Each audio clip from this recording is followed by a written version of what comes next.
Fill it up. Yeah, goddammit. Damn it. All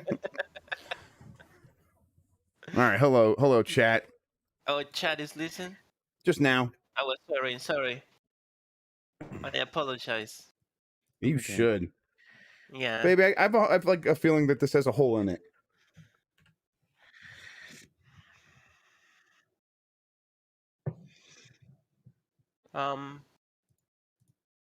Do you tweet about this? Yeah, wait Not a yet. second. Is that a... Oh, it's one of those guitar things. Nice. Halo Launcher. That's a lot of power there. Thank you. That's a lot of long power. Most of my power is stored in my lips. Hot. All right. Now you go watch Spider-Man, the Spider-Man ripoff of PJ Masks. There you go. All right. Okay. Hello, internet. We are we're gonna get started here. I need to get Mike Minotti's face. It's on. By hitting. That's just a lie. On Mike's part. It is a lie. I thought I turned it on. What is happening? Oh, I didn't push this button. And then I hit this button. And then I just focus on him. And then we expand it out. Let's see if it's... Yeah, that looks pretty good.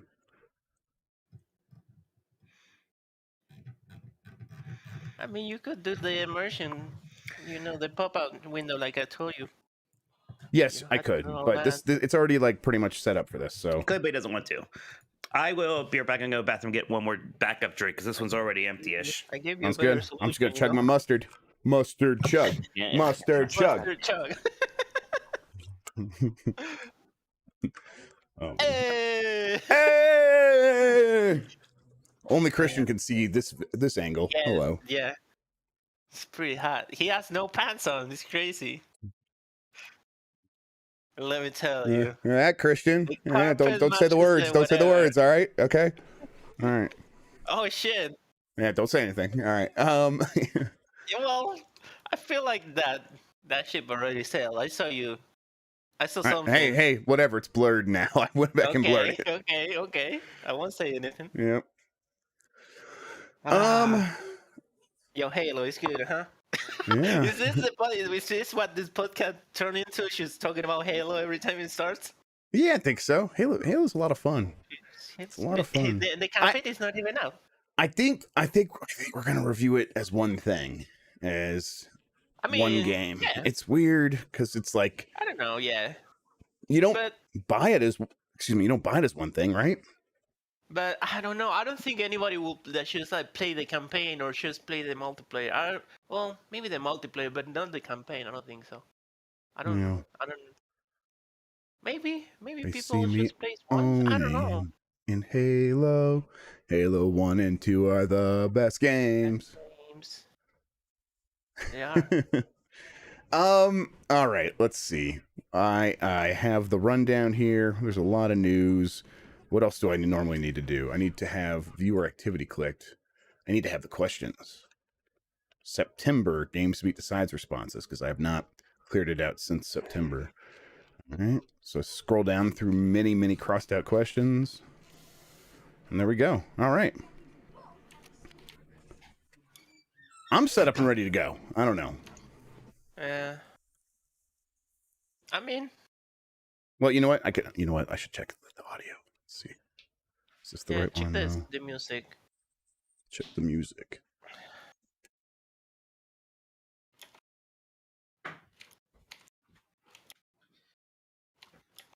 Jolly one. Could you hear that? Yeah. I just got back. I'm here.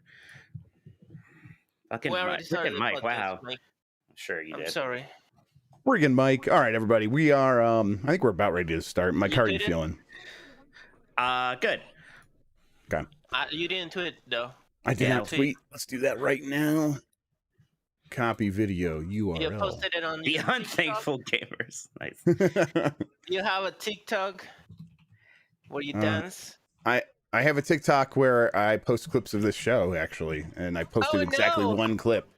Our table is broken. That's my second favorite trend, like sound from TikTok. My first one is what the dog doing? It's like people just doing just random shit, and the dog is like on top of the TV or something like that. Yeah, I watch some TikToks, but I don't know if I have a favorite sound. I don't like TikTok. It makes me feel old because I shake my head at it a little. See, TikTok is I'm actually a little bit of a grumpy frump. I'm a grumpy frump. My brothers send me TikToks and I kind of admonish them. I'm like, I think we're too old for this, guys, and then they get mad at me. TikTok's actually pretty good, all things considered. Like, Yeah. Of course, you think that communist. It's like the algorithm just gives you more of the fun coincidence. stuff you like instead of like trying to make you mad and keep you on the platform. So, Yeah, although yeah, you like one video where like a lady looks pretty, and then it's like, hey, do you want a bunch of porn? Hell Basically yeah, porn. And you're brother. like, oh no, my TikTok has been Get all those tainted. thick ladies. All right, let's see here. Yeah, I'm gonna just, tweet. yeah. I'm gonna podcast. That is. Man, you guys wasting my time here. I could be end walking. Yeah, Instead, that's man. true. Instead, I'm butt walking with you. Walking on people's ass. This is the sound of me walking on your mama's ass. Okay, I'm not After gonna show that. If anyone gets that reference, they'll get bonus points. But I think our audience is too young to know where I that's didn't. from. I didn't. Nope, Is that a Wu-Tang thing? Oh my god! All right, Wu-Tang. I'm gonna go insane if you say Wu-Tang one more time. I saw a Wu-Tang. They had a Wu-Tang shirt at Target yesterday. You had to stop okay. saying it like that. It's You're gonna get yourself that kicked out of the bad. hot topic, which is saying something. I was at Um, Target. okay, I'm leaving. All right, bye. Bye, I can't Christian. take it anymore. Bye. All right, End Walker. That always sounds good. Man, what a day that could have been. we have a bunch of super chats already coming in. We should get started, Mike, so we can They get should to do that. those. All right, I'm gonna count down, hit the button, and we'll get started. Let's do it. Podcast. Let me tell at work we're podcasting. Okay. I'm just gonna count down anyhow. It is basically just 5, 4, 3.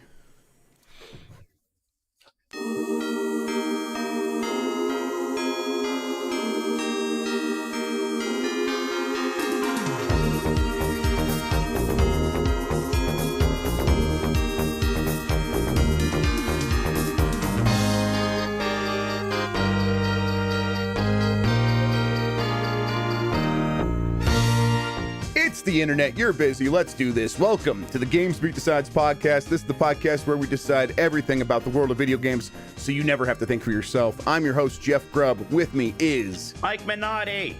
today's episode. We have news and games, and it still says here that the GameCube is 20, which is factually accurate. I mean, that's just true. That is true. But there's nothing, you can't change that now. But right now, I want to know, like, how you doing, Mike? How's it been going? Mad. Oh, he's mad. He's mad because I'm like, no, Mike, we have to do a podcast. He's like, let me play Endwalker. I'm like, get in the podcast room. I just want to walk on the ends. This is what is this? So how much walking on ends do you do? And like, is it ends as in like burnt ends, or is it like the end of the world? Like, what does the name mean? Does it mean anything? It's a Square Enix game, so is probably kinda not. yeah, there is a thread about the end of the world, but it is also a play on the name Final Fantasy itself. But this is so like this expansion is going to be the end of like the major storyline that started with A Realm Reborn since the reboot, and then a new storyline will start after this. So it is an end in multiple ways.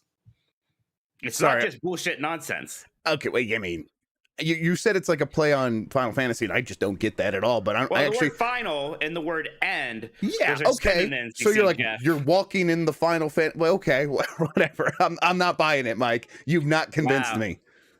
You've not. I'm sorry. I also got distracted because It's just a fun made-up compound word. Like, you love Dreamcast. It's the same bullshit. do love It's the same Dreamcast. exact thing. It's just different and weird, and you're not a part of it, and you feel left out. So you feel a need to attack it and to diminish Dreamcast it. To make is yourself also feel made bigger. up bullshit, You small though. piece of shit. I feel like there is nothing I could do to put down the Final Fantasy fans today. You all seem like you are very happy, like to be playing this game. Yeah. How's it going so far? Great. I mean, I just played a little bit. I logged in surprisingly smoothly, played about an hour. I think it's already the best game soundtrack of all time. Holy crap. Gosh, yeah. And Soken, the guy who composes, I think he composed a lot of this while in a hospital bed getting treated for cancer in the middle of the pandemic. So if that guy doesn't get some kind of like honorary award from somebody at some point, like holy crap.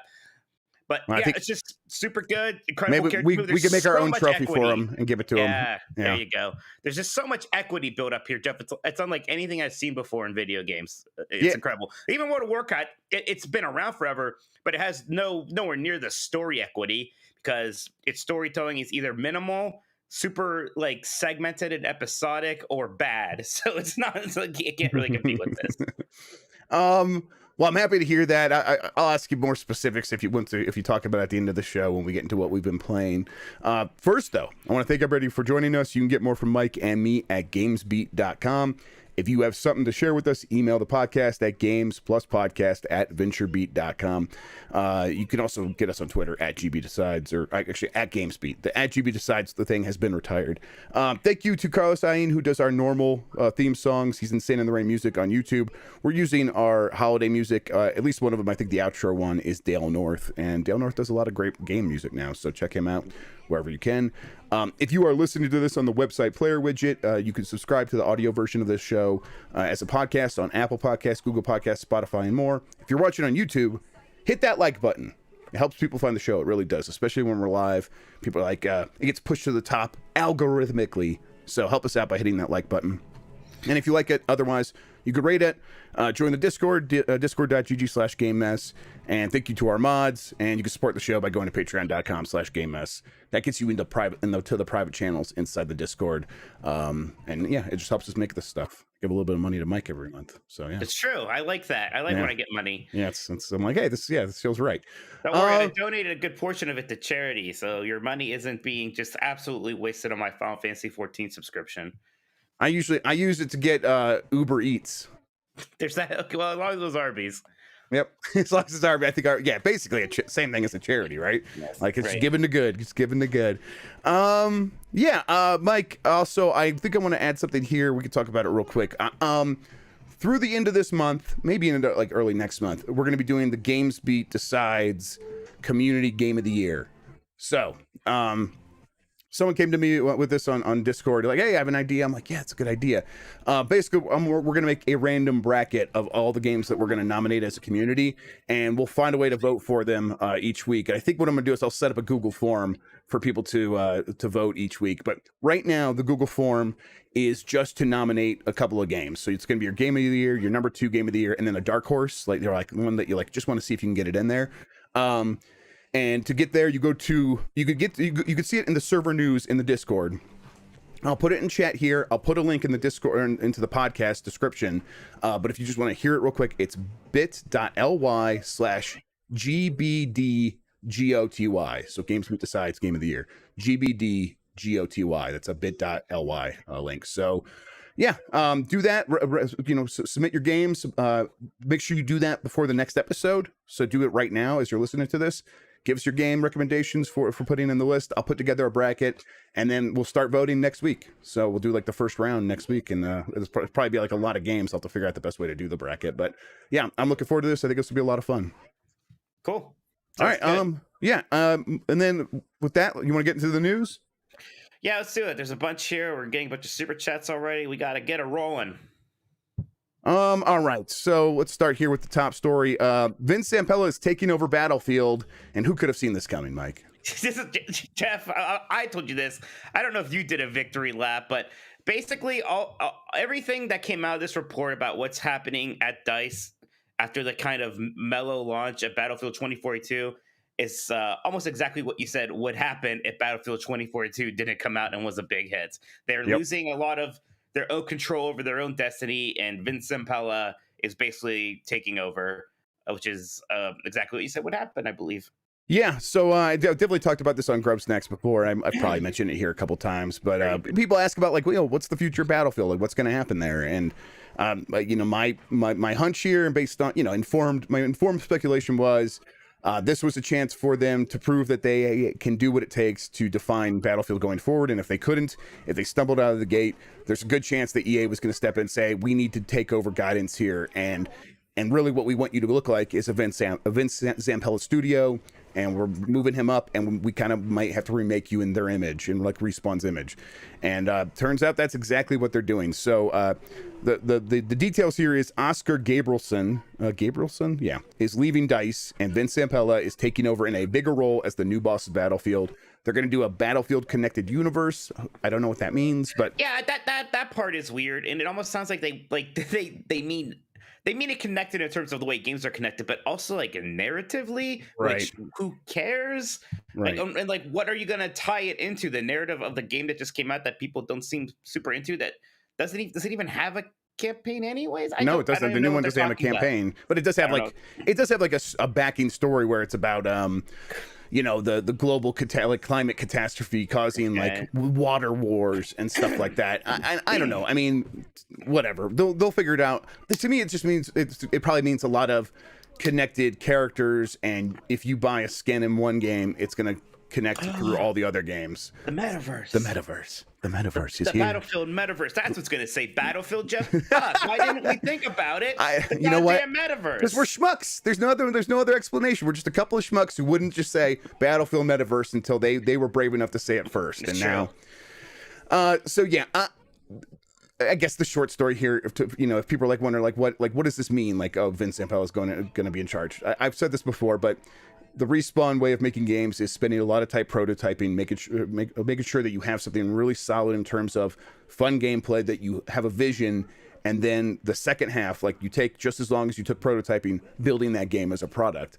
And this, and that's something that actually Mark Cerny is famous for creating. He calls it the process, but it's something that Respawn is executing on, again and again. It's proven to work for them very well. And I think everyone at EA is like, hey, this is like a way where we can actually make games and still make money instead of being afraid of making games. So let's take this person who has implemented this thing, is doing it again with Ripple Effect, which is formerly DICE LA, and just have him kind of do the same thing with DICE proper. So we'll see how it goes. I'm sure there's going to be pitfalls, but at the very least, I think that if you're a fan of Battlefield, this also indicates, this signifies EA is committed to this. And Battlefield 2042, like all three of those studios, the new studio that they just started with the former like Halo developer, and then Ripple Effect, and then also DICE, are all going to be working on Battlefield 2042 going forward for the next couple of years. There isn't a Star Wars game coming. There's not a Battlefront. They're not doing that. And there's not like some new IP that they're thinking about. It's all Battlefield all the time. So can I ask why? Like, why are they so invested in why is Battlefield the one that's too big to fail? Why is it that when a Mirror's Edge comes out and there's like one that's middling, they abandoned it forever? And there's less extreme examples. There's been two underwhelming Battlefield games now. I mean, Battlefield has had some big hits before. It's never been a Call of Duty. It's never been this.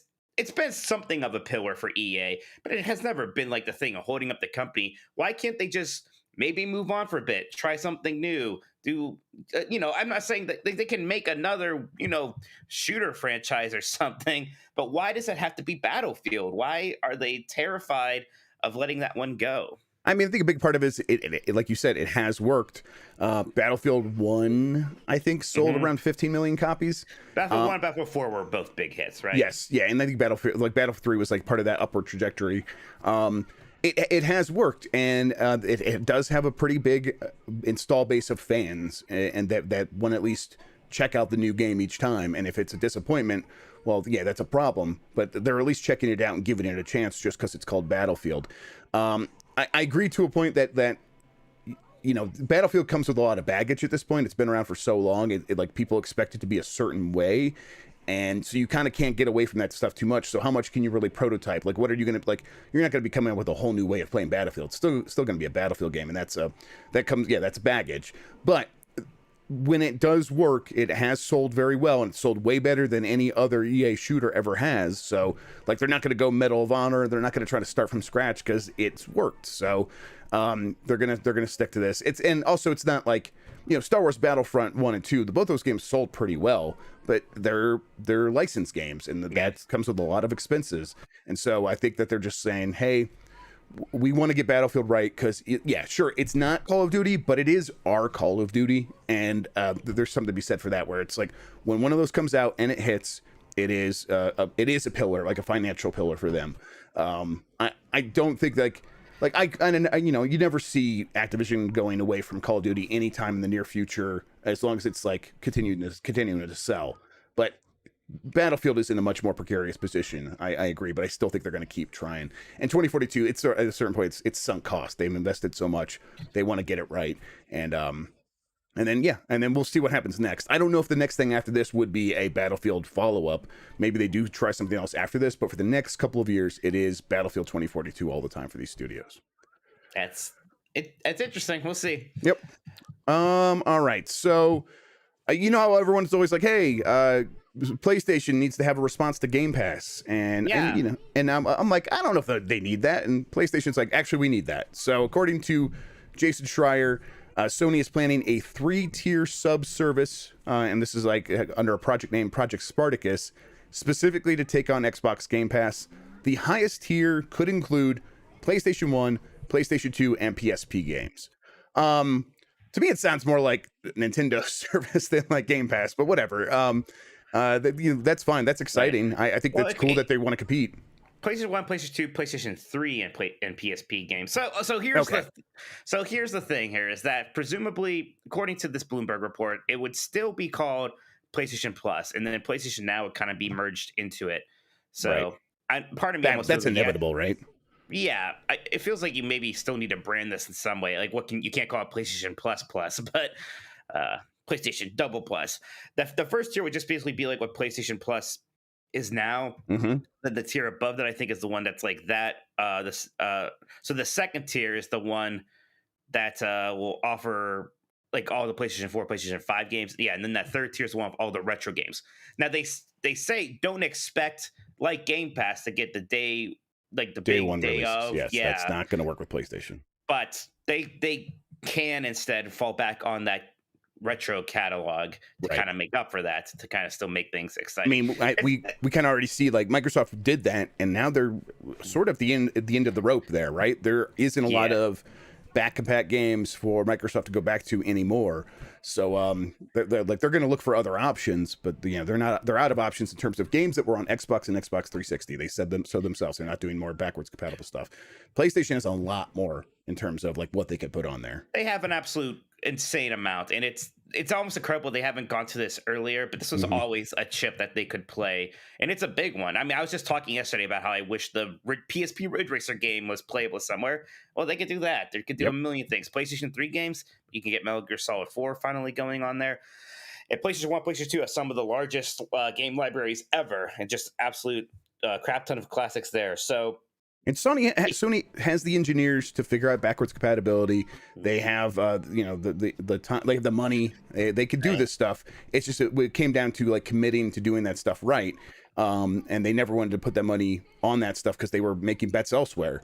But now that it's time to do this, I have no doubt that they'll be able to deliver. Like if they care, if this is like their core, subscription service is part of like the way of making money going forward for them, and they're very good at like delivering on their services. I expect them fully to come up with something that looks just as good as what Microsoft's offering in terms of its backward compatibility stuff. Maybe not FPS boost exactly, but that's a tech that's not exactly patented. They could come in and do something similar. So yeah, it's exciting. And I'm not expecting this to be like Nintendo in terms of we get one game a month or something. No. I bet they'll come out with a bunch, with a lot of stuff. I mean, just even on the PS Vita, there were a ton of PlayStation 1 games you can just download individually there. A lot of those are probably, I think a lot of those you could download on your PlayStation 3 too. A lot of those PlayStation 1 games are probably ready to go. And there's already some PlayStation 2 stuff that's been available through Now and whatnot, right? And same thing for PlayStation 3. So yeah, absolutely see this happening pretty well. Yeah, I'm excited. I think it's it makes some sense. At the same time, like the real final chip to play would be PlayStation first party blockbuster games day one on this service. They're not going to do that now, and I think that's fine to a certain extent because people want to pay $70 for those games. They're big events, and Sony's going to keep making sure that they feel that way. So. They're going to be able to get away with this just fine. I don't know if that means that this subscription service is going to look quite as appealing as Game Pass, but there's a bunch of ways they could try to push that and make that feel that way. So I'll give it a chance for sure. once you play that chip, you kind of can't take it away. Like, what if Microsoft Correct. ever is like, man, we have all these studios now, and now we're releasing so many of these, games that people could just be spending $70 on.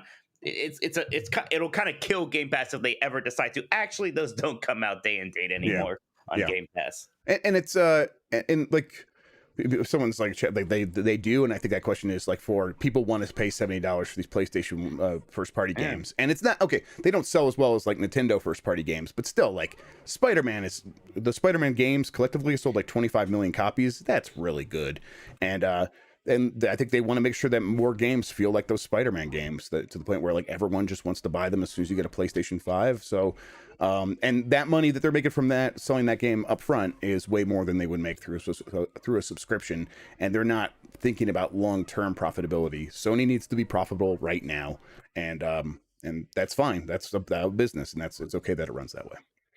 All right. So let's get into some of the some extra Xbox news here. Let's see. Gary Napper, the lead designer from Alien Isolation, has joined Rare to work on Everwild. Everwild's a game that kind of is in a weird position. We've seen a little bit of it, still don't know exactly what it is. It's Rare's next game after Sea of Thieves. It looked interesting, but no one really knew what it was. Then we heard that a creative director left, and they were kind of rebooting stuff, and that's what I heard too when I asked around about this. Is they were still figuring out what that game was, kind of early in the pandemic, and so maybe this is a sign that they have an idea now, and they're bringing in someone to like lead development to get to a point where they can actually release it. But also, I mean, it's the kind of game where I was kind of under the assumption we might never hear from it again. But do you think that this is like a good sign for this game? I mean, yeah, it's a better sign than what we had before. I mean, look, there's a lot of projects in development over there, and this one that seems like a lower priority than a lot of them. But we'll see. This seems like the thing that Rare needs to be invested in right now. I'm surprised they announced it when they did, if they had so little to go on. Yeah, that's just Microsoft. They love to announce stuff. They just, a big part of their strategy before they had games was to just get in the news a lot, and one of the way you do that is by announcing new games. And you can't criticize Microsoft. You're in their pocket. Remember, you're only supposed to say good things about them. This month. They don't watch this show. If they were watching, I would know, because Phil's right over there, so he would I could hear it on his phone. Yeah. I am. I don't know. I'm not too excited for Everwild until we know more. But whatever. I'm glad. I'm definitely not excited. Yeah. Show me something. We'll see. Exactly. They did release a new video with Todd Howard and some executive staff at Bethesda Game Studios talking about Starfield, and there was a few details in there that I was excited to hear as someone who's a big fan of their games. The biggest thing for me is they confirmed you'll be able to pick up like every coffee mug and every item in the game, just like you can in Skyrim. Like, the engine's upgrading and changing, but they're not like going away from like the core physics interactions that have made those games work in the past. So it's also going to be a first-person game, so you're going to be able to go and pick up every wheel of cheese that they put in this space universe. So I guess, does that do anything for you, Mike? Because I know it's very specific to like the kinds of things I like, just like messing around with physics systems, but it's not the thing that I think most people come to these games for. No, but I'm still glad it's there. Like, I think he said like that's just a part of the Bethesda like DNA, and yeah, I agree with that to a certain extent. Right, it's important. Yeah, and I don't know why I couldn't explain why it's important, but it is. So the reason it's important is because of all the possibility space that opens up. It's like, when you can move everything in the world, and the world has to sort of account for that, you could just end up doing weird things, and then people end up like making weird videos where they fill a house full of cheese. But then there's all kinds of other things you could do. It just like makes the world feel more alive to me, and that's basically what they said. There was some other stuff in this, but the one thing, I wrote a story about this with the headline, "Will Skyrim Ruin Starfield?" And if people read the story, they would have understood that the thing I'm worried about is this little tidbit that Todd Howard talks about, where he says we underestimate how long people play these games. And I'm paraphrasing now. He's like, 10 years out, people are still playing Skyrim, and like that's surprising, and it makes us want to change the way we want to create things. So they weren't considering people playing Skyrim for a decade when they made Skyrim, but now when they're making Starfield, they're thinking about maybe we want to make a game that people are going to play for a decade. And I'm just worried if chasing that dragon a little bit potentially creates a situation where they lose the magic. Is that something you share at all? I kind of understand it. I mean, you know, sometimes things are just kind of happy little accidents, right? Yeah. And that sort of happened with Skyrim, where, yeah, of course, he didn't intend to make something people are going to play for 10 years, but it all kind of came together. And that's why I don't know if you could intentionally do something like that. And like, what does it really mean? People are still playing it, you know, for 10 years. Like, it's not like there's people who are logging in every single day. Of course, a lot of people are going back to it. I mean, the same could be said about Witcher 3, probably. Right. You know, it's just true for a lot. If you make a really good open world fantasy RPG, that's going to happen. There just haven't really been that many of those aside from Skyrim and Witcher 3 recently.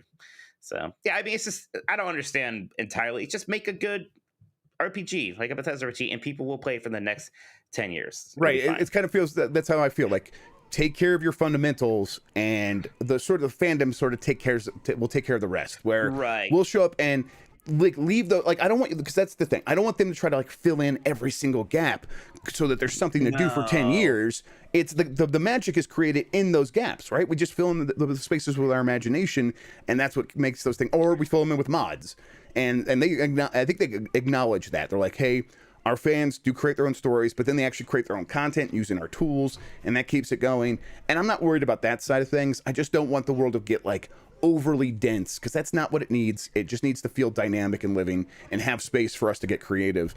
I'm hoping that this is just me being anxious because I'm very excited about this game, and I'm creating these problems in my head that don't really exist, and that's totally possible. I'm just like, when they talk about it that way, I can see it going wrong. Right, because it makes me think about like Fallout 4's, like a lot of there's like the dynamic quests and stuff like that, and it just all felt like filler, and I don't want filler.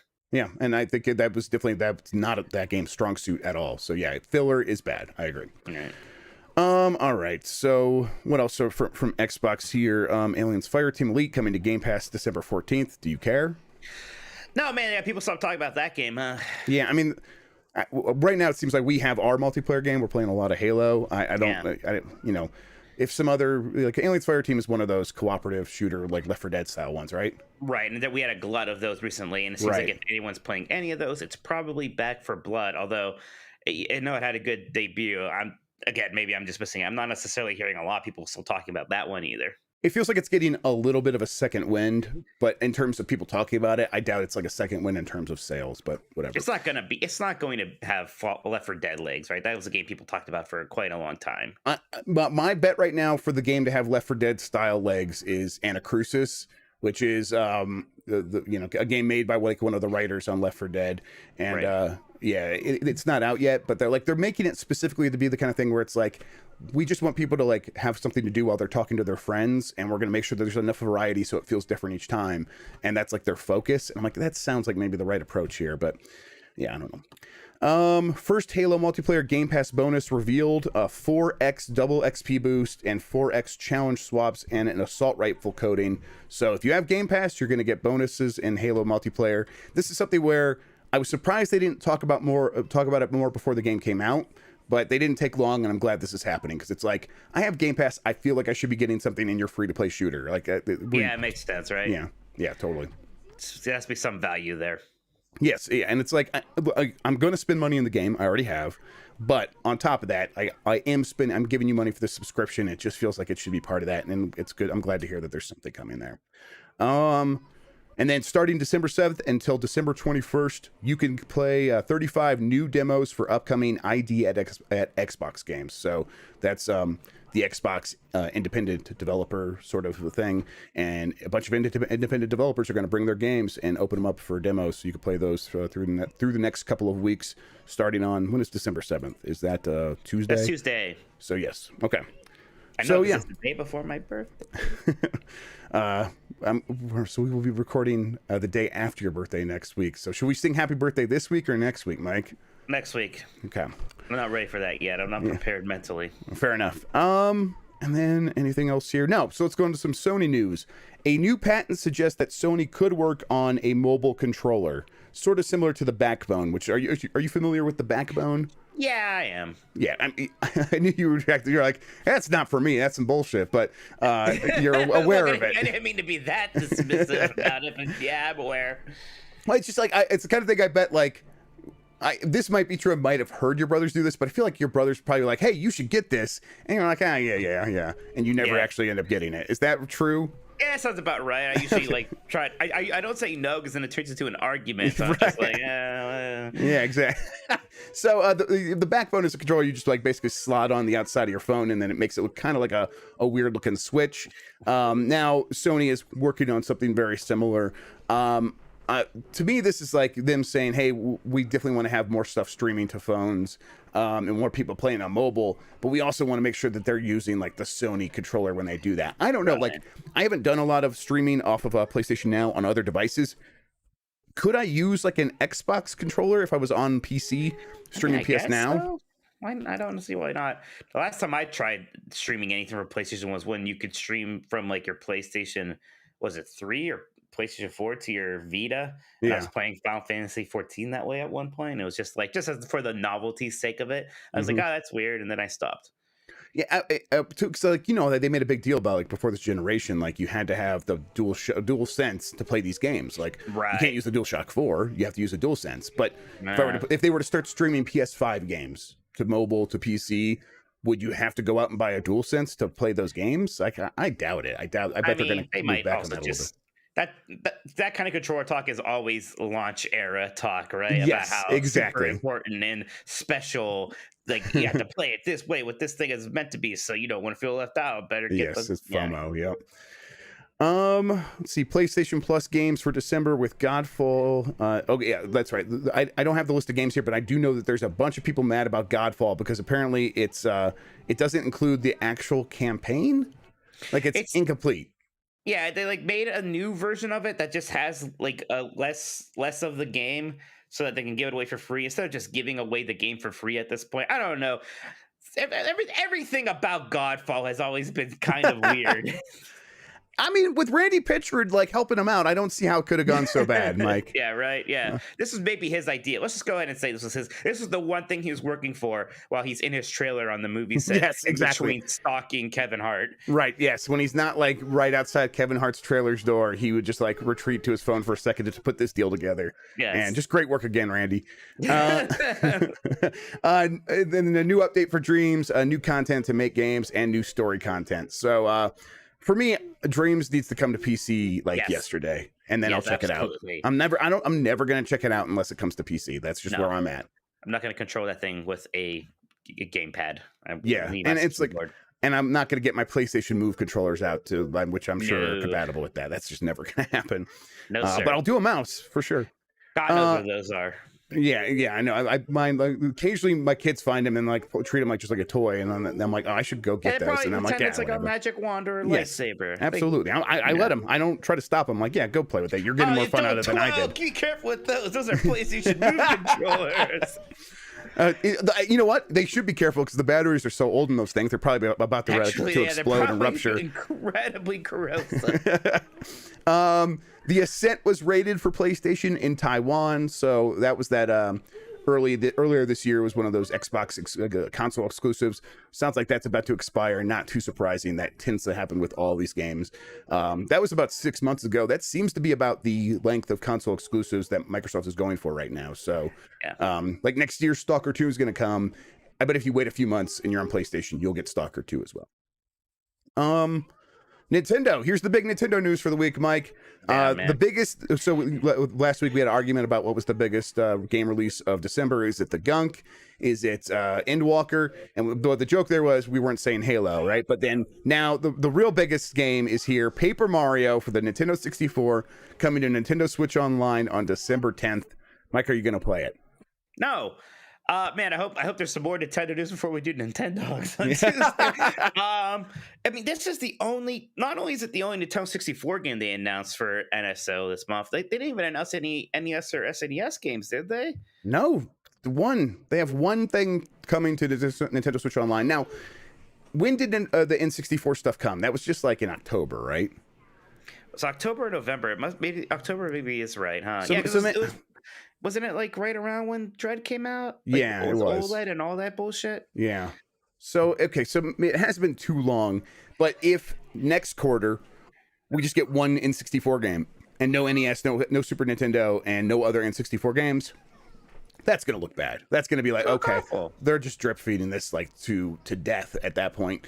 And, you know, I saw someone make a joke like, oh, that's like, they have to do that because there's only like a handful of N64 games that are any good. But they've already announced a bunch are coming. Like I don't have the list in front of me, but like there was 9 on launch. This is now 10, and now there's still like 5 other games that are still coming. So it's like just release those all at once at least. If there aren't that many games, let's go and release them all, then move on to Game Boy or whatever else. Like it's fine. Then you can always say like, yeah, they're already here. We already got all the Nintendo 64 games you cared about. They don't need to slowly come out over a course of 3 years. It could have just all been there right away. Then there would have been a lot of actual excitement for it when it happened. Yeah.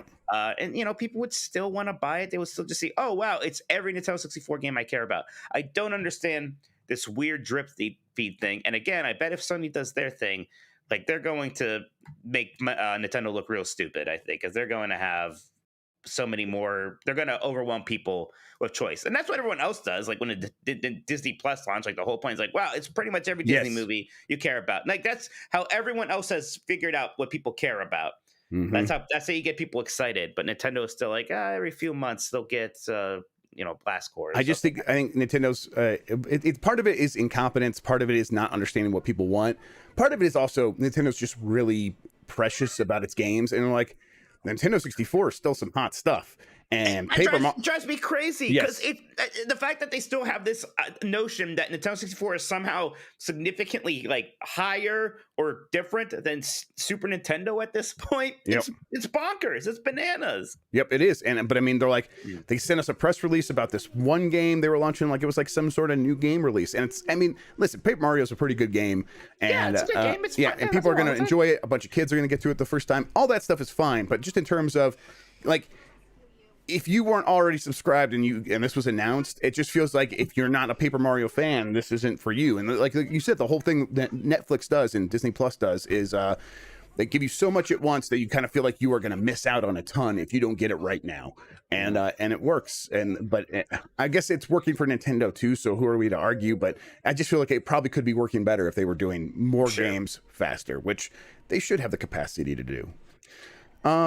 All right, so let's go through the rest of this news pretty fast. Fire Girl Hack and Splash was delayed to 2022. It was going to come out later this month. That's only for the console version. PC is still coming December 14th.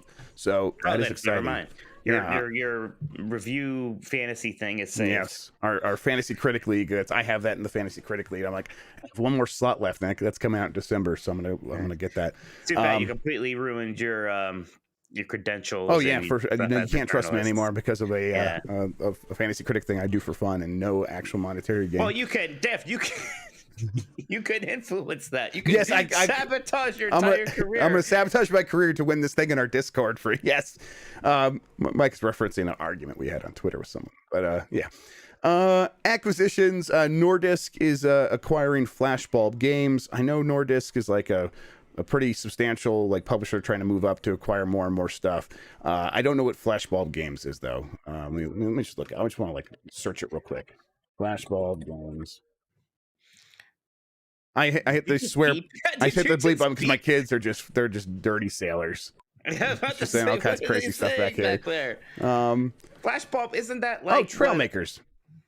The what? So Trailmakers is like a Banjo-Kazooie nuts and bolts, but meets Minecraft a little bit. I just Googled Flashbulb. I don't know what I thought I was gonna get. You really are an old man now. What? It makes me think of the toy microphone, so they're singing over there. That's why I'm like, what are they doing? It makes me think of Mr. Sparkle Flashbulb, Fish Flashbulb Man. Yeah. Yes. Right. Yes. That's the Simpsons reference? Yes. Mr. Sparkle. Okay. Yeah. Yes. Mr. Sparkle. The FTC is suing NVIDIA to block its $40 billion acquisition of ARM.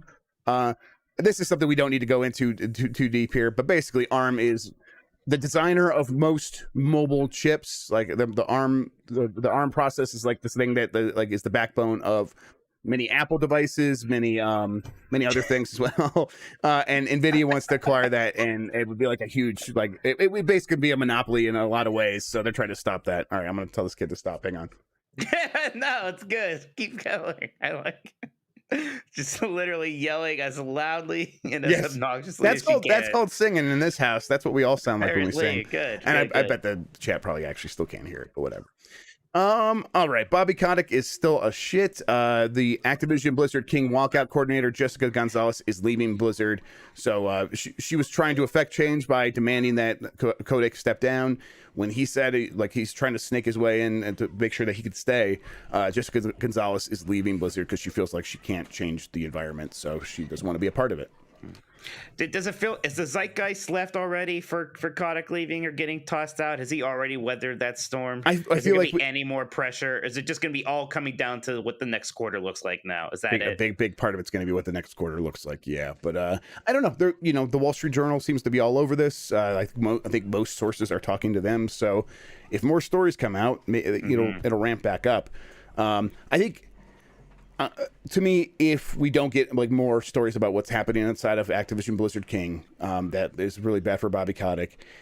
Things could still go bad because if enough talent leaves and if the next Call of Duty gets delayed or something because they're struggling to find people to work on that, that would be a situation where it's why are we everyone else is hiring? I know that there's a lot of competition out there, but we're Activision Blizzard making Call of Duty. We should be able to afford people, and it's it's not about being able to afford them. They just don't want to work for Bobby Kotick. If we get to that situation, that's the long term play here to get him out. It does seem like the short term play has failed, though. I think. Okay. State treasurer from 6 states have asked to meet with the board members to take action against the company, though. So there is while we're saying that, there are still many of these regulatory actions taking place. These civil suits that are still happening. So.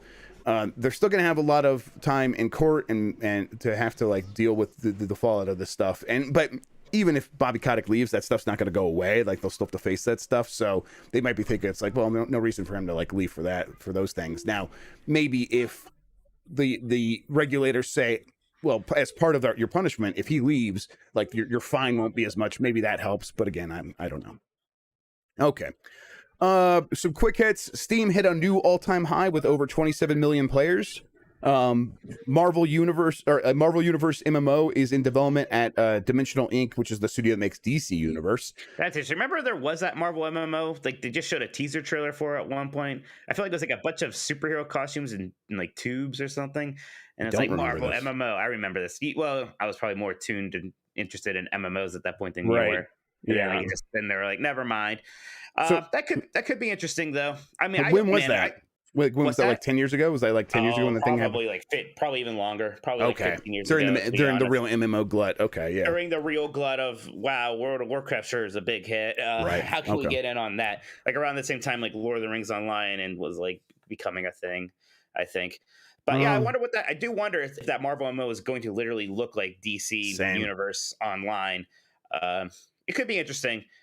Part of me almost would rather have something more like City of Heroes where it's its own thing and I don't literally have to go out and talk to Iron Man for 2 minutes. Right. And he's you're a real hero too. I mean, you're not as important as Iron Man.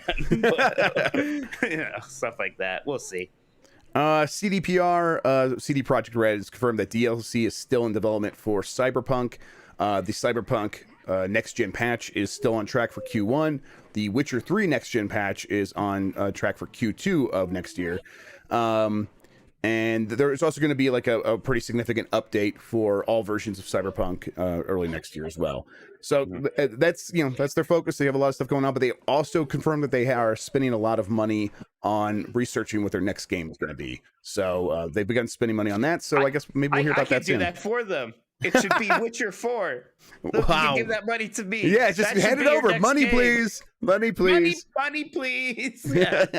I solved that problem for you. Yeah, I think that you might be onto something there, Mike. Yeah, imagine that. From Steam database, SteamDB website, Ubisoft Connect has been added to the Steam database, and that might signify that in the same way that you can get EA Play, a subscription to EA Play through Steam, they might be doing that with Ubisoft Connect next as well. So that makes sense. And I wonder if that means like more UB games will start coming back to Steam as well, because a lot of games like Far Cry 6 isn't on Steam. I think I don't even think that like last was the Wetlands, I want to say the last Ghost Recon game. Yes, I don't think that's even on Steam yet. So weird. I wonder if as part of like wooing them back is like, hey, we'll put that stuff on there, and it's really worked for EA Play. Look, we could do the same for you. So I wonder if that's their strategy here. Let's see. Farming Simulator 22 sold 1.5 million units in its first week. New record for the IP. Mike, how into Farming Simulator are you? Not very, although, maybe someday. I don't know. I tell you what, if I'm going to play a game where I'm farming, I better have some waifus I can marry. That's fair. I feel the exact opposite, but I'm also not playing Farming Simulator, so that's fine. 505 Games is going to publish Mercury Steam's next game, and it's going to be a third-person action RPG in a dark fantasy world. Mercury Steam, of course, the developer of Metroid Dread. 505 is investing 27 million euros in that project. So. It almost kind of sounds Castlevania-ish, right? And they've worked on Castlevania before, too. Yes, and I think that sounds exciting. I would love to see like them take on a third-person action RPG that kind of looks and feels like Castlevania. Respawn is no longer going to be selling Titanfall 1, removing it from all storefronts beginning immediately, and it's not going to be on subscription services anymore beginning March 1st. This is the beginning of the end for Titanfall 1. Mike, this is a game that I know you and I both played a lot. How does this make you feel? Oh, sad, a little wistful. Or is it listful? Whatever it is. Wistful sounds right. Yeah, I loved Titanfall 1. I thought that was super fun. As good as Titanfall 2 is, like, it ultimately is better just because that campaign is so good. I never liked its multiplayer as much as Titanfall's 1. That was a really good time. It bums me out a bit that it'll just kind of disappear into the ether. I'm sure fans will pick up some slack at some point. And look, it's not like I've still been playing Titanfall 1, so I can't really complain. That's exactly how I feel. But still, I put 1,000 hours in that game, so yeah. Yeah, but basically, it makes me think, God, can we please have Titanfall 3? I tell you, I know we talked about it before, but it sure does seem nuts to me that we won't get a Titanfall 3 before another try at making Battlefield land. Yep, I think a big part of that is just Respawn's busy, and they're like, hey, we have Apex Legends, we're just going to keep working on that for now. But yeah, you're right. A new U.S. bill is signed into law that will ban the use of scalper bots, like the bots that buy all the game consoles and GPUs, basically. Do you think that's going to work? Yeah, the U.S. government's on it now. This problem's solved. Yep, right? It's like, by the time they pass this bill, the form the bots take will have changed so many times. It just won't, like, there's no way this is ever going to catch it's not going to stop this. I guess it's better than nothing. I guess maybe the threat of prosecution will stop some people, but I bet it's going to be just as hard. Grinch bill or something? Yeah, something. Like, yeah, cute. Yeah, and they want to look like this is like. This has to have bipartisan support, right? Like no one's like, oh yeah, I'm on the side of the scalper. Like no one wants to be associated with that. That'd be incredible if, like everything else, there's still a way to turn this into a very hard line, like this left or right thing. Yep. Like I would be impressed to see someone try to pull that off. But yeah, it's like no, everyone's like we can help the kids get their consoles this holiday. Maybe we can convince them that it's free speech that scalpers can steal things. I don't know. That's not bad.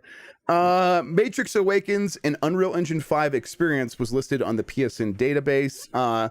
This is probably just going to be like not a real game, just an experience. More of an ad. Yeah, more of an ad for Matrix. That's right. Too bad though. It's too bad that they're not making like something like that. Matrix. What was that Matrix game that came out when Matrix Reloaded was coming out? Enter the Matrix. Or, Enter the Matrix. Yeah, I would like to see another pass at a big budget Matrix game like that again.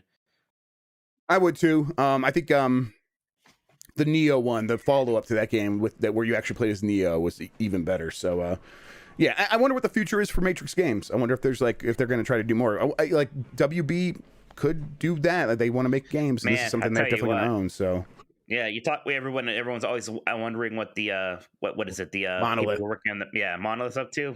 How fun would that be if they made an open world Matrix game? That kind of seems like a good fit. I think probably a lot of that just depends on if they had a lot of faith in this Matrix movie, which I hope it's great. So we'll see. I bet they have some faith in it, but you can only have so much faith in movies right now in general.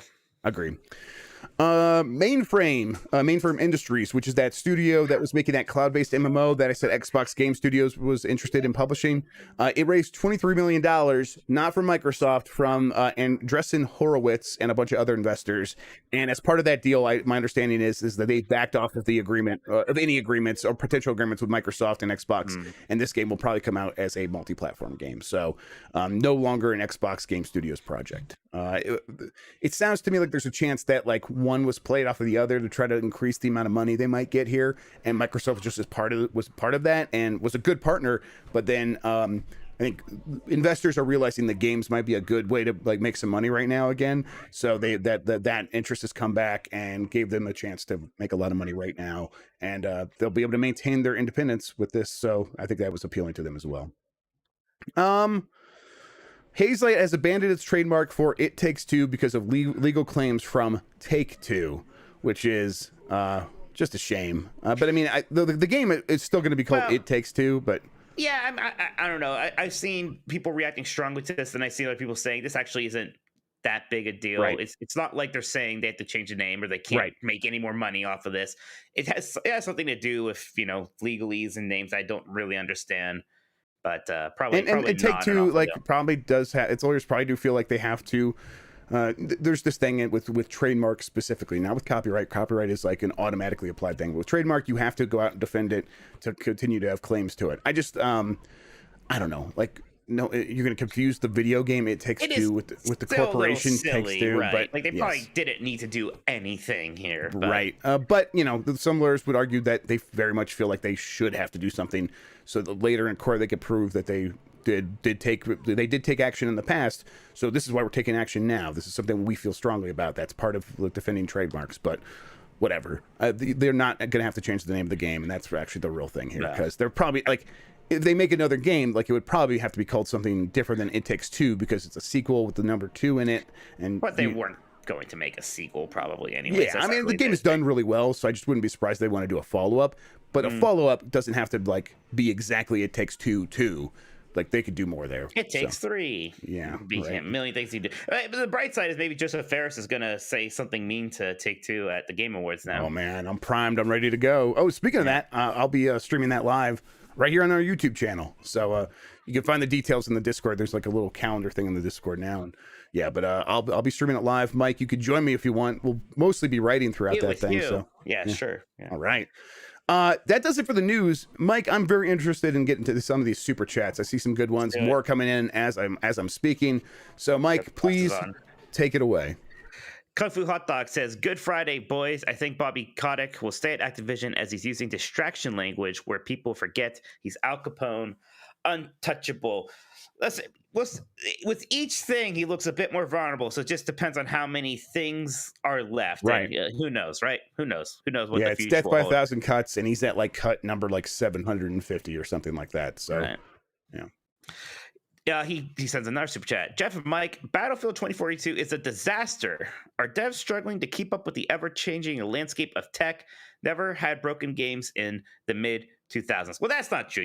That's not true.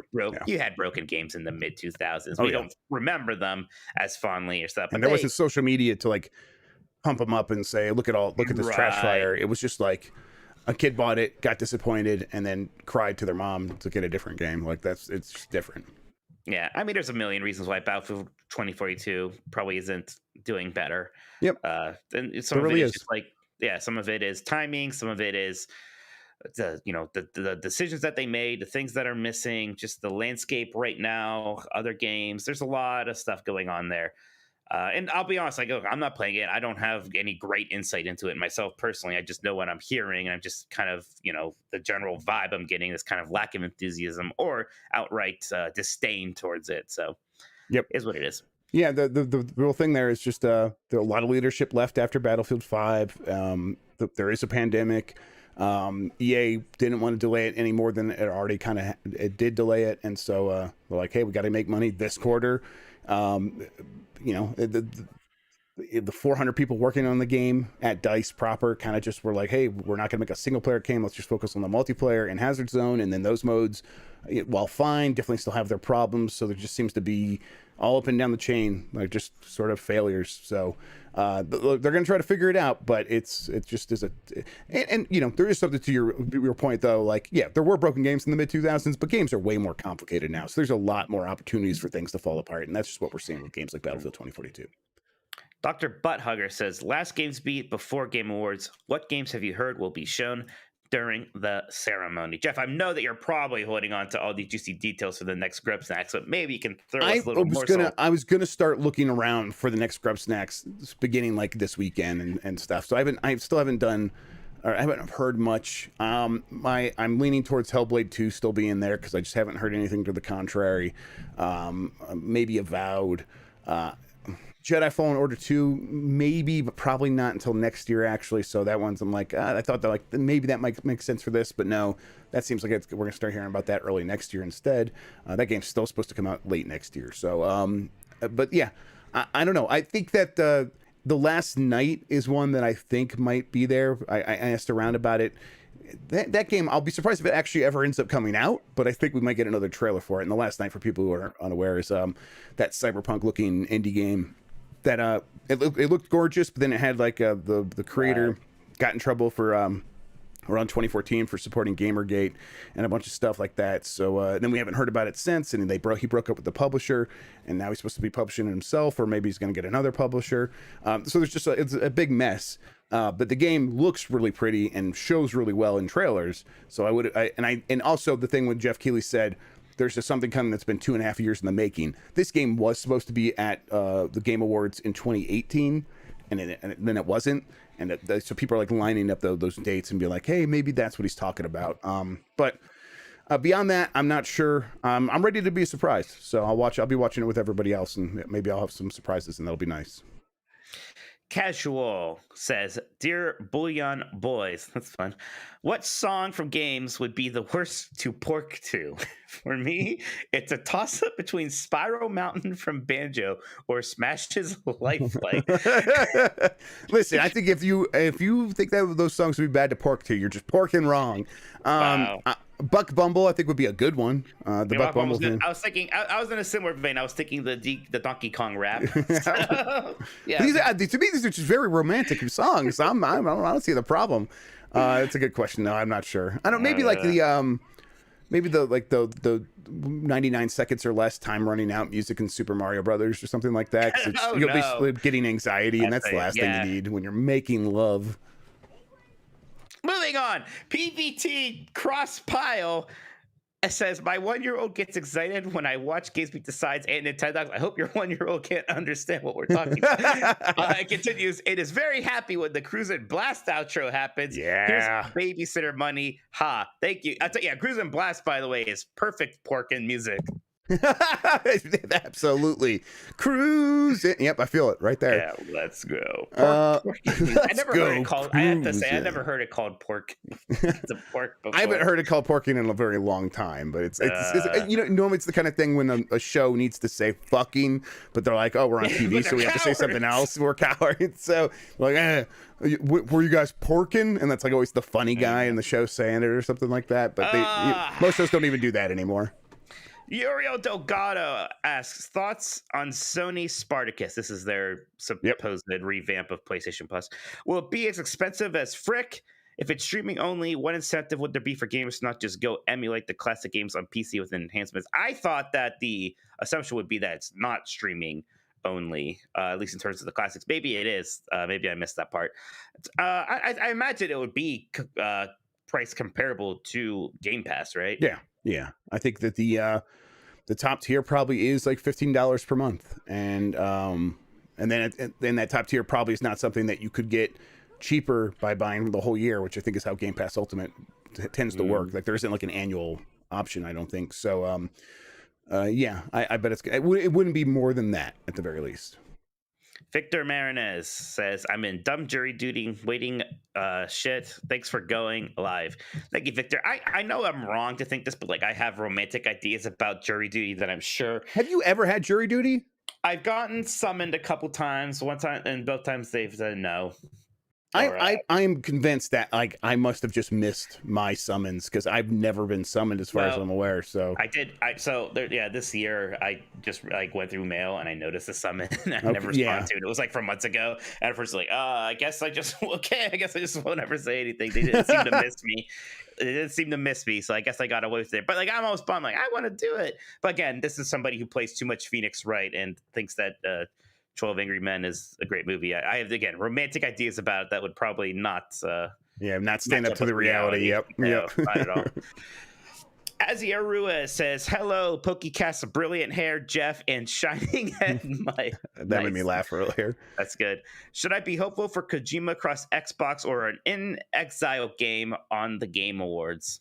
We haven't heard much about In Exile, huh? They did just show their new logo, and part of me thinks like maybe they are getting something ready, but like how much Microsoft stuff is going to be in the Game Awards, and wouldn't Microsoft want to save some of that stuff for, like, you think about it in terms of like most of these games aren't going to be coming out next year. Most of them aren't, and if they aren't, you have E3 coming up in 6 months, which is not actually all that long, and so like Kojima's not going to be there. Kojima, I don't think that deal is ready. It's not going to be there. But in Exile, maybe. But then, like, did you show that instead of Avowed? Do you show that and Avowed and Hellblade 2?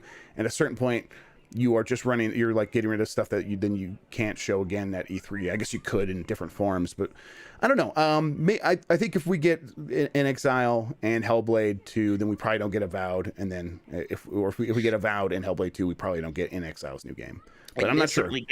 It's certainly getting to that time where we should be seeing like a logo teaser or something, whatever. Right. Yeah, and then like the Game Awards is a good place for CG trailers, so maybe it makes more sense for something like that. If this is the first time they're rolling it out to show CG trailer or something like that. Symbol the Rapper Music says, will we ever get Super Mario Galaxy 2 HD on Switch? I'm not counting on it. That's depressing as that is. So. Yep. No. I think the way I'm gonna be playing that game is by getting Dolphin on my Steam Deck at some point and putting it on there. It's infuriating, but it doesn't look like it. Yep, does not seem like it. R. Smith asks, after Guardians of the Galaxies had bad trailers but ended up being pretty fun, any other games that looked bad up to launch and were surprisingly good?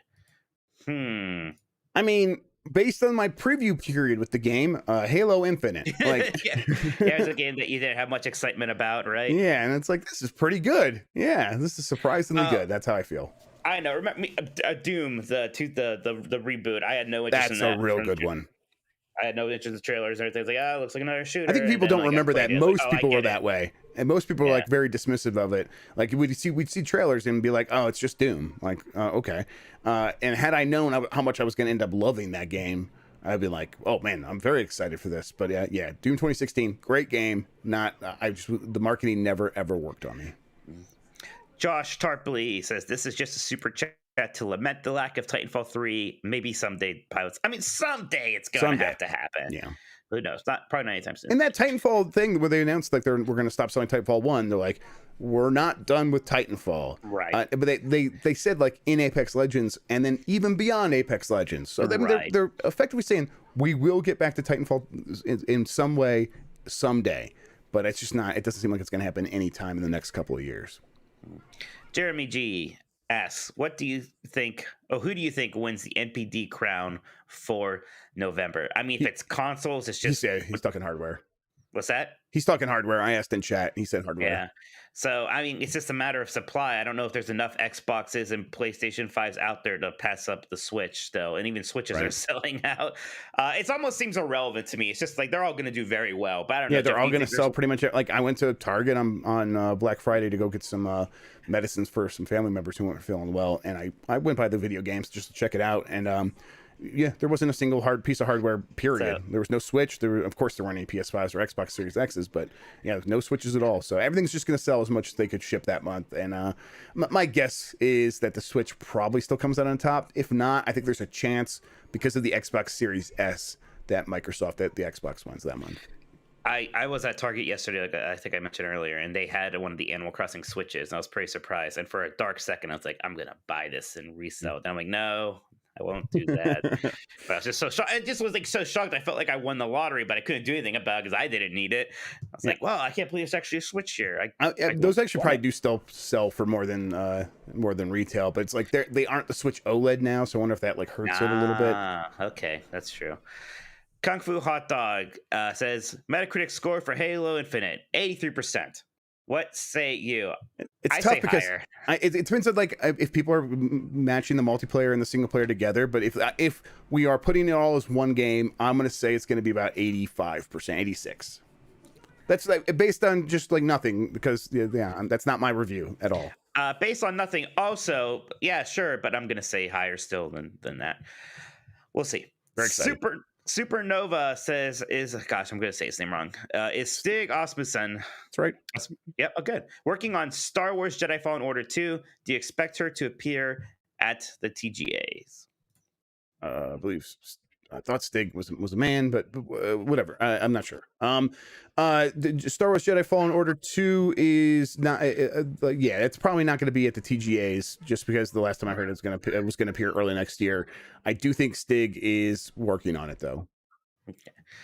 William Corona asks, "Is it true Microsoft may not publish mainframes PAX Day? PAX Day. Yeah, PAX Day. That's correct. It doesn't seem like Microsoft's going to publish it. Yes. Thank you for asking. But yeah, I talked about it at length on Grubb Snacks. If you want to have more details, that's over on Giant Bomb.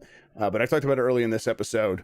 Mainframe got a deal, got enough money from other investors that they're like, hey, we can probably afford to do this without going through Microsoft exclusively. So we're going to do that.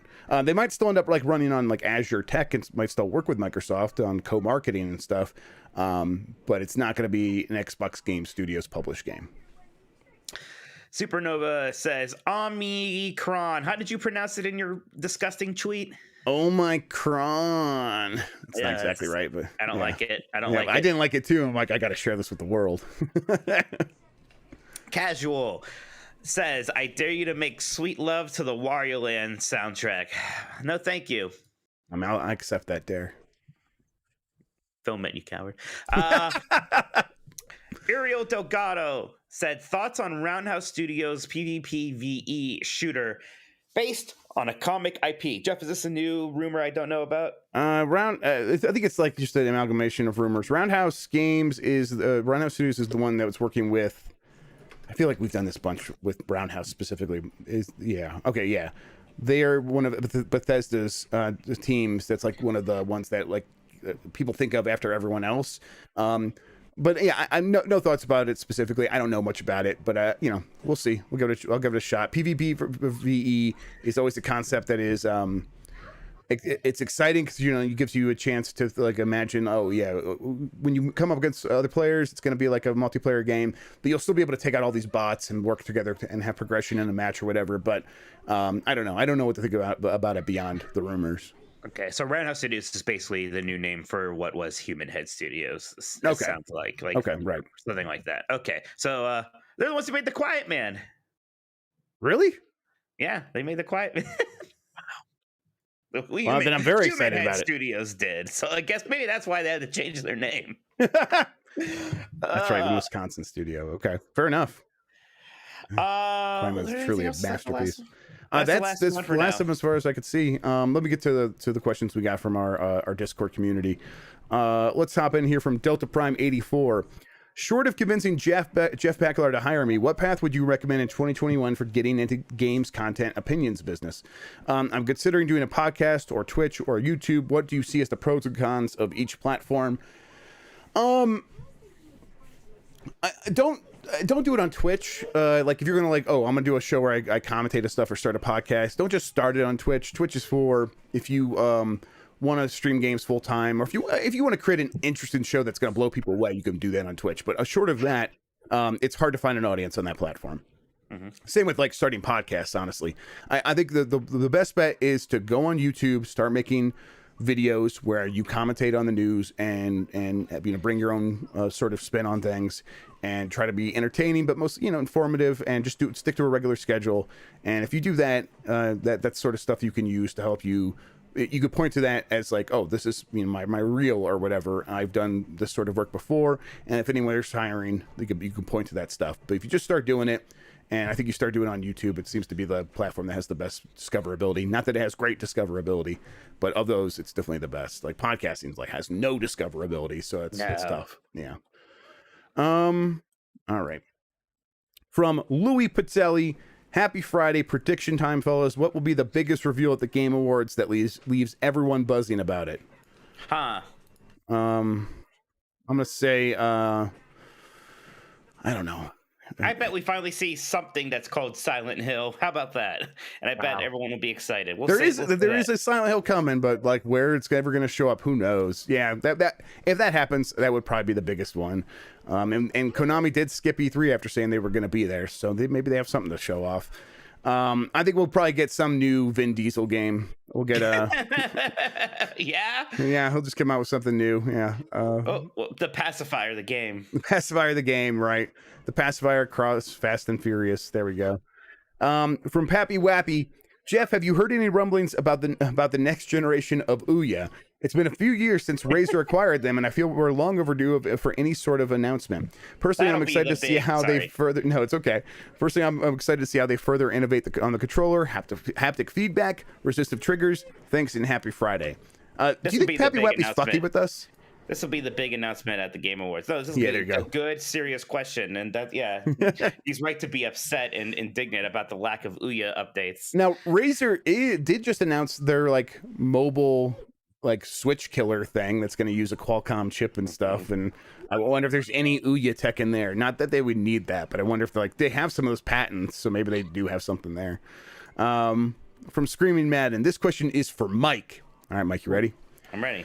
If you had to pick one Disney-owned Christmas movie or franchise to put in Kingdom Hearts 3 as a holiday-themed DLC world, what would you pick? Any of the Santa Claus movies, Muppet Christmas Carol, perhaps the recently acquired Home Alone, and have Sora beat up Joe Pesci? What do you think?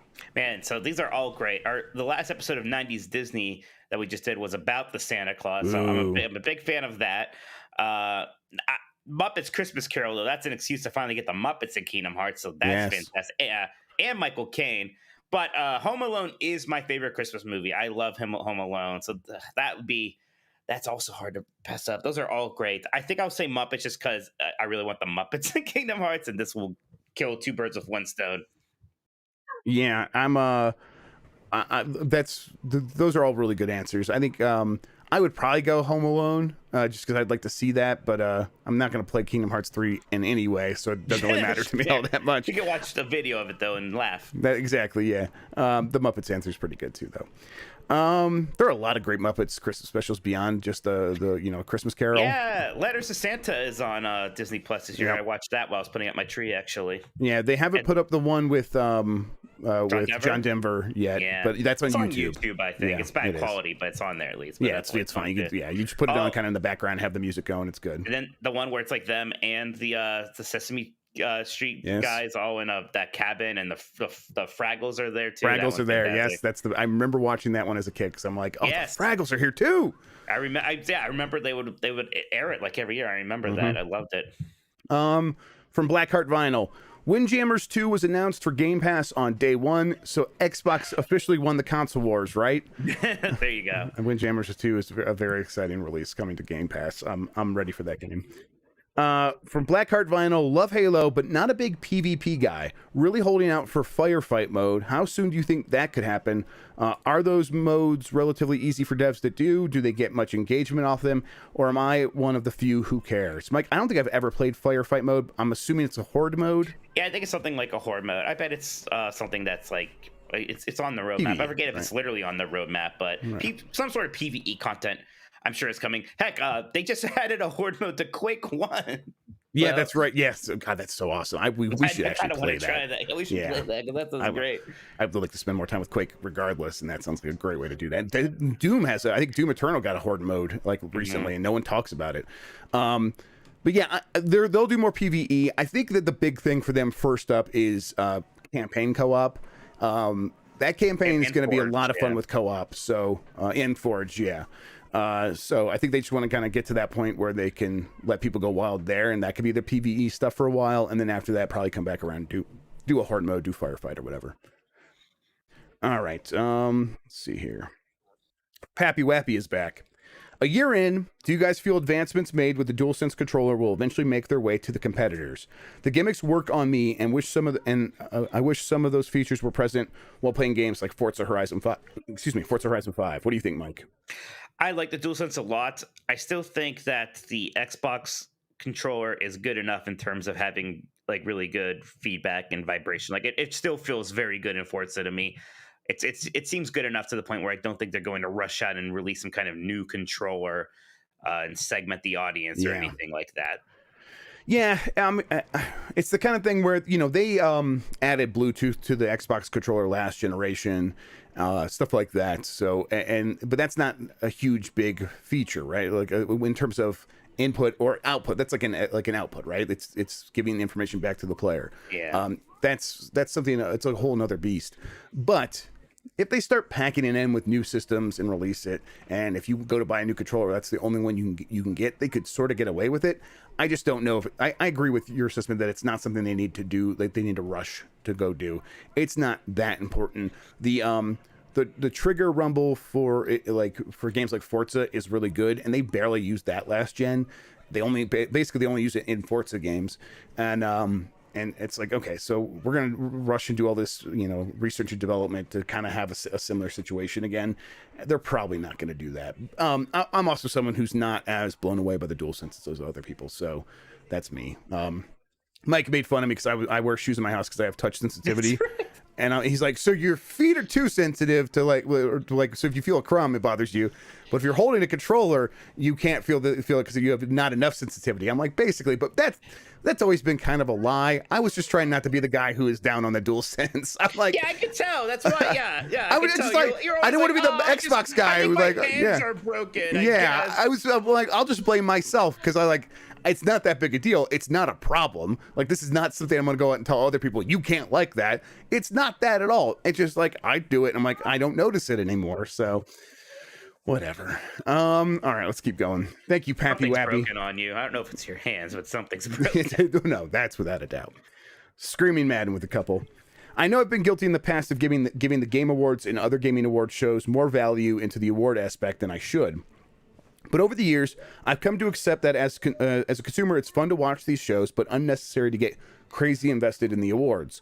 What ultimately matters to any person are the games they felt were best in any year. Cook Serve Delicious 3 is my 2020 game of the year, and that game did not get enough love from various award shows, but it never changed my opinion of that gem. That said, why do plenty of people treat the Game Awards or other gaming award shows like they're the Super Bowl or any sports championship of the medium?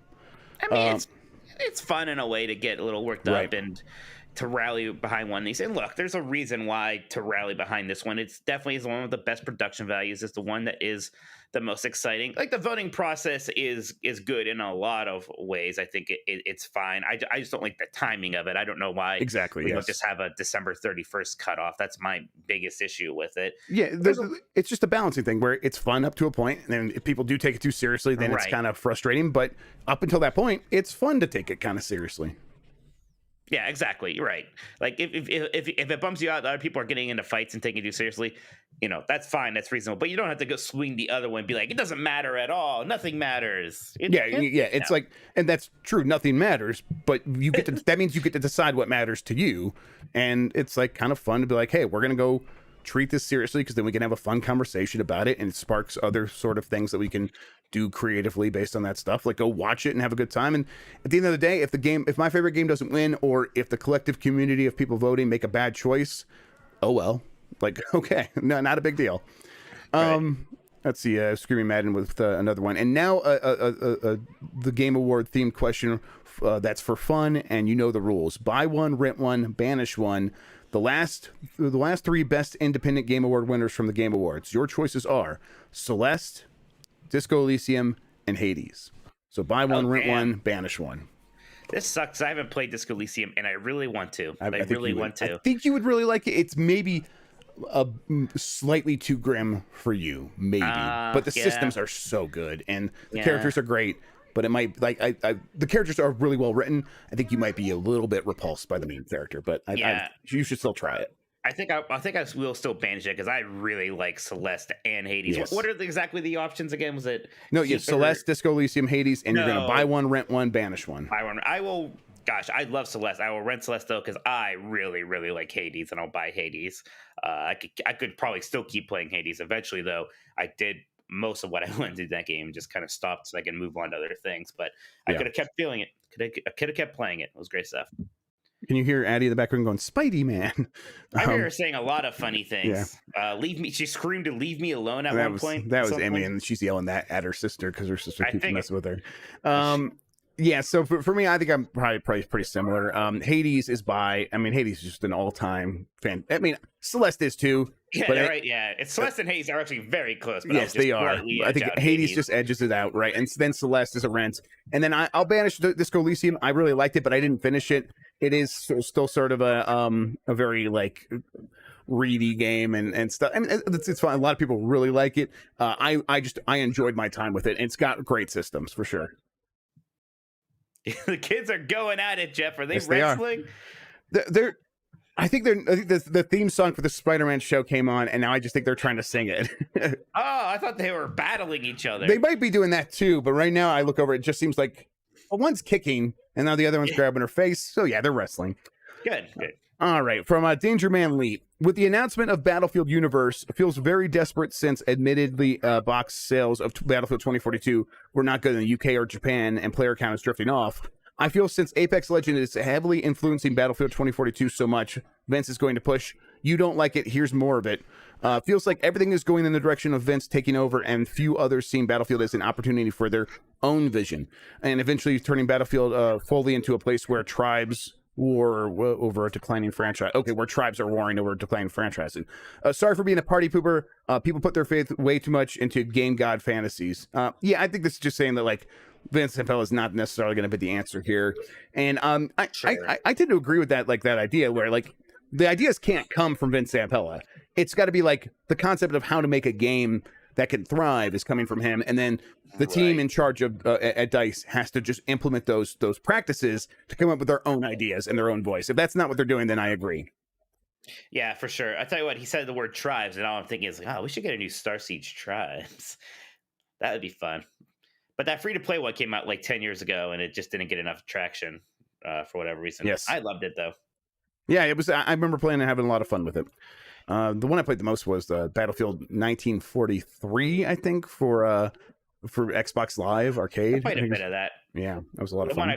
The Battlefield game I played the most of, which was one I was talking about. Sorry about tribes, but you were busy yelling at your kid.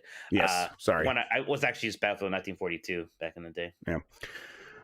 From Danger Man Leet, is Avowed likely to be shown at the Game Awards in some manner? I think I'm like 50-50 on that one. Supposedly rumored months ago to be in a good state, and I think that Starfield not being shown until E3 2022 fully, I would suspect this would perhaps be a good time to do that now. Yeah, we actually got a super chat about the suit from B Martin 001 who asked, do you think we'll see Avowed at the Game Awards? So people are hoping to see this one, apparently. Yeah, my circumstantial evidence for saying that could be there was always once they got done just like saying, hey, here's going to be our E3, everyone at Xbox is like, why aren't we showing Avowed? And then the team was like, hey, well, you told us to show the Outer Worlds 2 instead, so now you want Avowed as well? Well, we don't have time for that. Well, now they've had time, maybe there's a good chance that they've been spending these months getting an asset ready. So that makes sense to me, and I would love to see it. It would be a pretty big... It's the kind of game where you want to make it clear, like this is going to be a potential Skyrim level game, and you got to start telling people that now, and the Game Awards is a good venue for that. Yep. What was that? I said yes. Okay. That's what I said.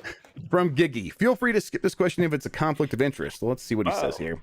Interesting. Of this year's nominees, which game do you think will likely win Game of the Year at the Game Awards, and which game do you feel should win Game of the Year? I think we just can't talk about the process, really. And I don't know, yeah. I don't think we can say exactly what we voted for, but we could talk in general like about what we personally want to win, because we voted as a thing, not as individuals. We voted as a group. It was a group thing, sure. So I guess there's something to that. I don't know. Like, yeah, should is maybe iffy. We could definitely say what game we think will win. There's nothing wrong with that. Right, totally. I think it's But gonna be honestly- Resident Evil. I think Resident Evil's gonna win. I think. See, once again, I think that's no, the please, absolute- tell me. I don't want it to win, so tell me why I'm wrong. I think that's absolutely the last one that's going to win. Okay, fair enough. I bet it's the one that squeaked in at last there. Maybe. I don't know. I'm questioning. No, I'm you bad maybe at. with This is what I said. I'm bad at this, general. and then I You try. are. Yeah, and then I'm like, because I feel like my tastes are so out of line with like the majority of people. So I'm like, whenever I try to look at these things, I'm like, well, obviously it's not going to be that. And then so now I'm working backwards, and I think it's going to be Resident Evil because of that. Now it didn't work last time, so that could be Literally a bad before method you're too. like, I think Returnal's going to win it all. Yeah, I Like, did. What are I you did. talking about? Well, again, it was just because it's the one that I'm like, I don't know. My reasoning made sense to me then. I bet it just missed out, but I don't know. What do you think is going to win then? I think there's a good chance it could be. I think it could be Metroid, Ratchet, or what are the? It's not going to be It Takes Two. That's the dark horse. I think that still has a better chance of Resident Evil. I'll be honest. Sorry. What is it? Psychonauts 2, maybe.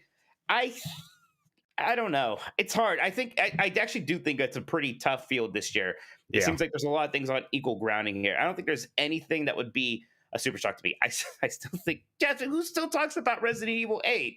I mean, I know, but it got nominated. No one was talking about it. I don't know. I don't. I think it's not about there. people talking about it. That's not has a actually better my chance. reasoning. But I don't know. What is your reasoning?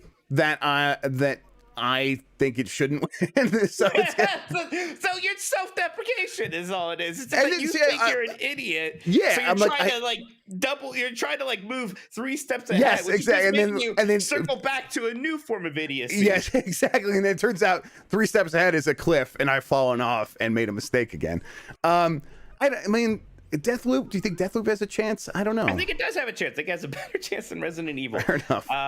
I mean, it's almost all of these. I'm like, I don't know if that seems quite big enough, but they're almost all in that level where, it could be Metroid, it could be Deathloop, it could be Ratchet. It'd be funny if Ratchet did, because it was like one that like some people were like, no, that one's not happening after all. Right. That's why, because that's all I ever hear about Ratchet now. Is like people are like, oh, that's not. It's just another Ratchet, and it's like, oh, okay. I mean, people that like talk about Resident Evil don't even say that anymore. Like when they first came out, people said that, but when they do talk about Resident Evil Village now, they're like, oh, it's just a really solid, fun game, and it's a really good one. Everyone should play it. They don't say it's just another Resident Evil, and it's like, okay, so I mean, I guess maybe it has a better chance than Ratchet, but that seems crazy to me. So, but that's then I say, well, just because it's crazy to me doesn't mean anything, because I don't know what the hell I'm talking about when it comes to this stuff. So, yeah, I'm gonna stick with Resident Evil Village though. I'm gonna die on this hill. I'm excited for this now. I'm excited for it to not be Resident. What do you want me to do if it's Resident Evil? Well, Jeff? you're gonna Within immediately reason. tweet me, or no, we're gonna be on the stream probably, so you can just it's mock great. me. Like that's what I expect. That's what I fully expect. All right, let's keep going. Turbo Sean, happy Friday, guys. So let me get this straight. Gadget from Rescue Rangers, yay. Yay, Crystal absolutely. from Star Fox, nay. I gotta know, where do you guys stand on Lola Bunny? Oh, Lola Bunny's good. I like Sporty. She's okay. All right. I'm like, what does he mean by good? But now he means You know good. what he means. I know what he means. I don't know what you meant. But once you said I like sporty, I'm like, okay, I get what he meant. Looks physically. Do you Yes. understand? Yes. Yeah. Because I was going to say, oh, she's fine. And the way I meant that is I didn't think about her sexually all that much, is what I was going to say. That's a goddamn. There's no way you ever watched Space Jam 1 and didn't think about her sexually. That's a goddamn while lie. watching it a little bit, yes. But Yeah. beyond that, it's like I never thought about Lola Bunny again. Not really. Not like the way I thought about Nala from The Lion King. That's the whole other league. Now, see, okay, now that one is weird. That's just actually a lion. So right, that was actually a joke among my friends where he's like, when she does the look when he like pounces on her and she does like the look through her eyes, like the come fuck me look. It is absolutely. We were all hey, watching let's it. Do it look. Yeah, we were all watching. He's like, man. He's like that lion, and we're all like, oh, okay. And so it became like a joke. But I'm like, I get that look where it's like, okay, you're like feeling feelings about the look specifically. But no, Crystal from Star Fox is just so obviously like we've pasted human boobs on this furry character. And hey, no kink shaming anybody or whatever, but not my thing exactly there. So No, it's just a bit. It's too much. The fact that she still wears her like weird, sexy, revealing tribal clothing from the Dinosaur Planet game when Yes. she's like a Star Fox pilot is just real stupid looking. I'm sorry. From Beefhammer, since the next Persona 25th anniversary was supposed to take place in December, does this point to an announcement at the Game Awards? Are we finally going to get what we have all been asking for? Persona games ported to Stadia. Man, there's got to be something. There's got to be some kind of a Persona announcement at the Game Awards. You would think, right? There's been we had Joker coming to Smash Bros. Before, which at that time we all thought was going to immediately be followed up by Persona 5 coming to Switch, which didn't happen. Just made us all look silly. And this all looks sillier than Jeff thinking Resident Evil 8 is going to win Game of the Year. Yeah, I played like an hour of that game. I have no idea. I would think so, but again, it's so hard to predict with Persona what's going to happen. I don't know why these ports didn't happen 2 years ago, so who knows? From Delta Prime 84, the games I enjoy the most are Sims, i.e. racing, driving, flight, farming, etc. Obviously, Sims are a fraction of the market compared to AAA, but I was wondering how big the market for Sims is compared to the more typical indie releases.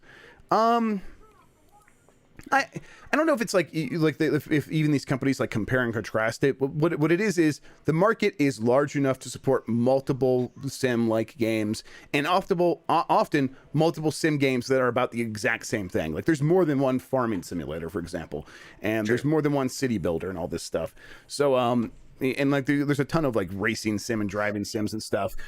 So the market's big enough to support that stuff, and that's what people actually care about. Those gamers are a different group than show up for typical indie releases. Like the people really into Celeste are not necessarily the same people who are really into Microsoft Flight Simulator. So right, it's significant in its own way. From Nintendo Bro, is it worse to write a headline for clickbait intentionally or accidentally? I know what does clickbait mean? Like sometimes people draw no distinction between clickbait and just try to make a slightly provocative headline so that people will want to read a story, which is like the point, right? Like there's classes in school about making like good headlines, right? So I don't know what people want sometimes. Like obviously there are ridiculous headlines, but if it's not like you won't believe what this thing does to your face, like that's clickbait. But Jeff comparing something to Breath of the Wild isn't clickbait. No, that was just my feelings about a game. This one's always tough for me because it's like I get it. People want to they want to just kind of be like the things people say they want from media are the opposite of what they actually end up clicking on and engaging with. So most of it is just lying and virtue signaling, like the actual kind of bad virtue signaling where it's like, oh yeah, but if you don't like a headline, ask for your money back. Oh, you didn't pay any money to read the story? Then what do you want me to do about this? Is kind of how I end up feeling about it a lot of times. So even for stories that I'm like, that's clickbait, I'm like, okay, and now I'm going to move on with my life. YouTube is filled with this stuff. Instead of having informative headlines, it is Nintendo announces a brand new game, and it's like, oh, you go in and you're like, oh, this is actually something people have known about, and now it's just like they're giving a few more details about it, and those details are good. I'm glad I'm getting this information, but the headline definitely drew me in and was sort of misleading. And okay, then it was misleading. I've been misled. What am I didn't pay for this stuff, so it's just I don't know. Yeah, it's all the YouTubers figure it out. Like that's just the algorithm rewards that stuff. Like exactly. This one cooking guy, like his new video. It's not cheesesteak recipe from Philadelphia. It's why the cheesesteak is the second best sandwich from Philadelphia. Right. And it's just that's just what works. That's the reality of it. And for some reason, it's because of the typical people get mad and hate gaming journalists. Sometimes things they like to go out of the way to look at it for us. Jeff, you have a sad kid. Yeah, she got hurted. You get hurted? It's gonna be okay. Do you want to go lay Jeff, down? What'd you do to her? Oh, very funny. I hurt her with my verbal abuse. Mostly she heard me yelling at you, and she just felt bad. She's like, oh man, Mike's really getting it today. That's true. I was getting it from all angles, all sides. Oh no. All right, here. Do you want to go back and watch Spider-Man?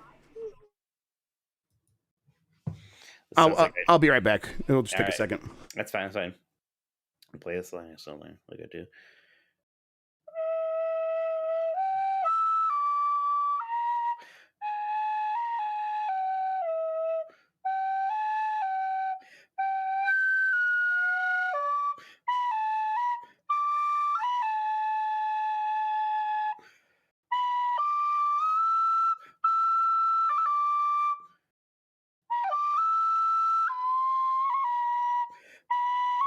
Whoop.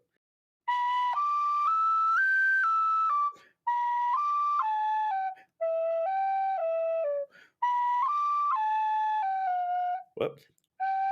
There it is.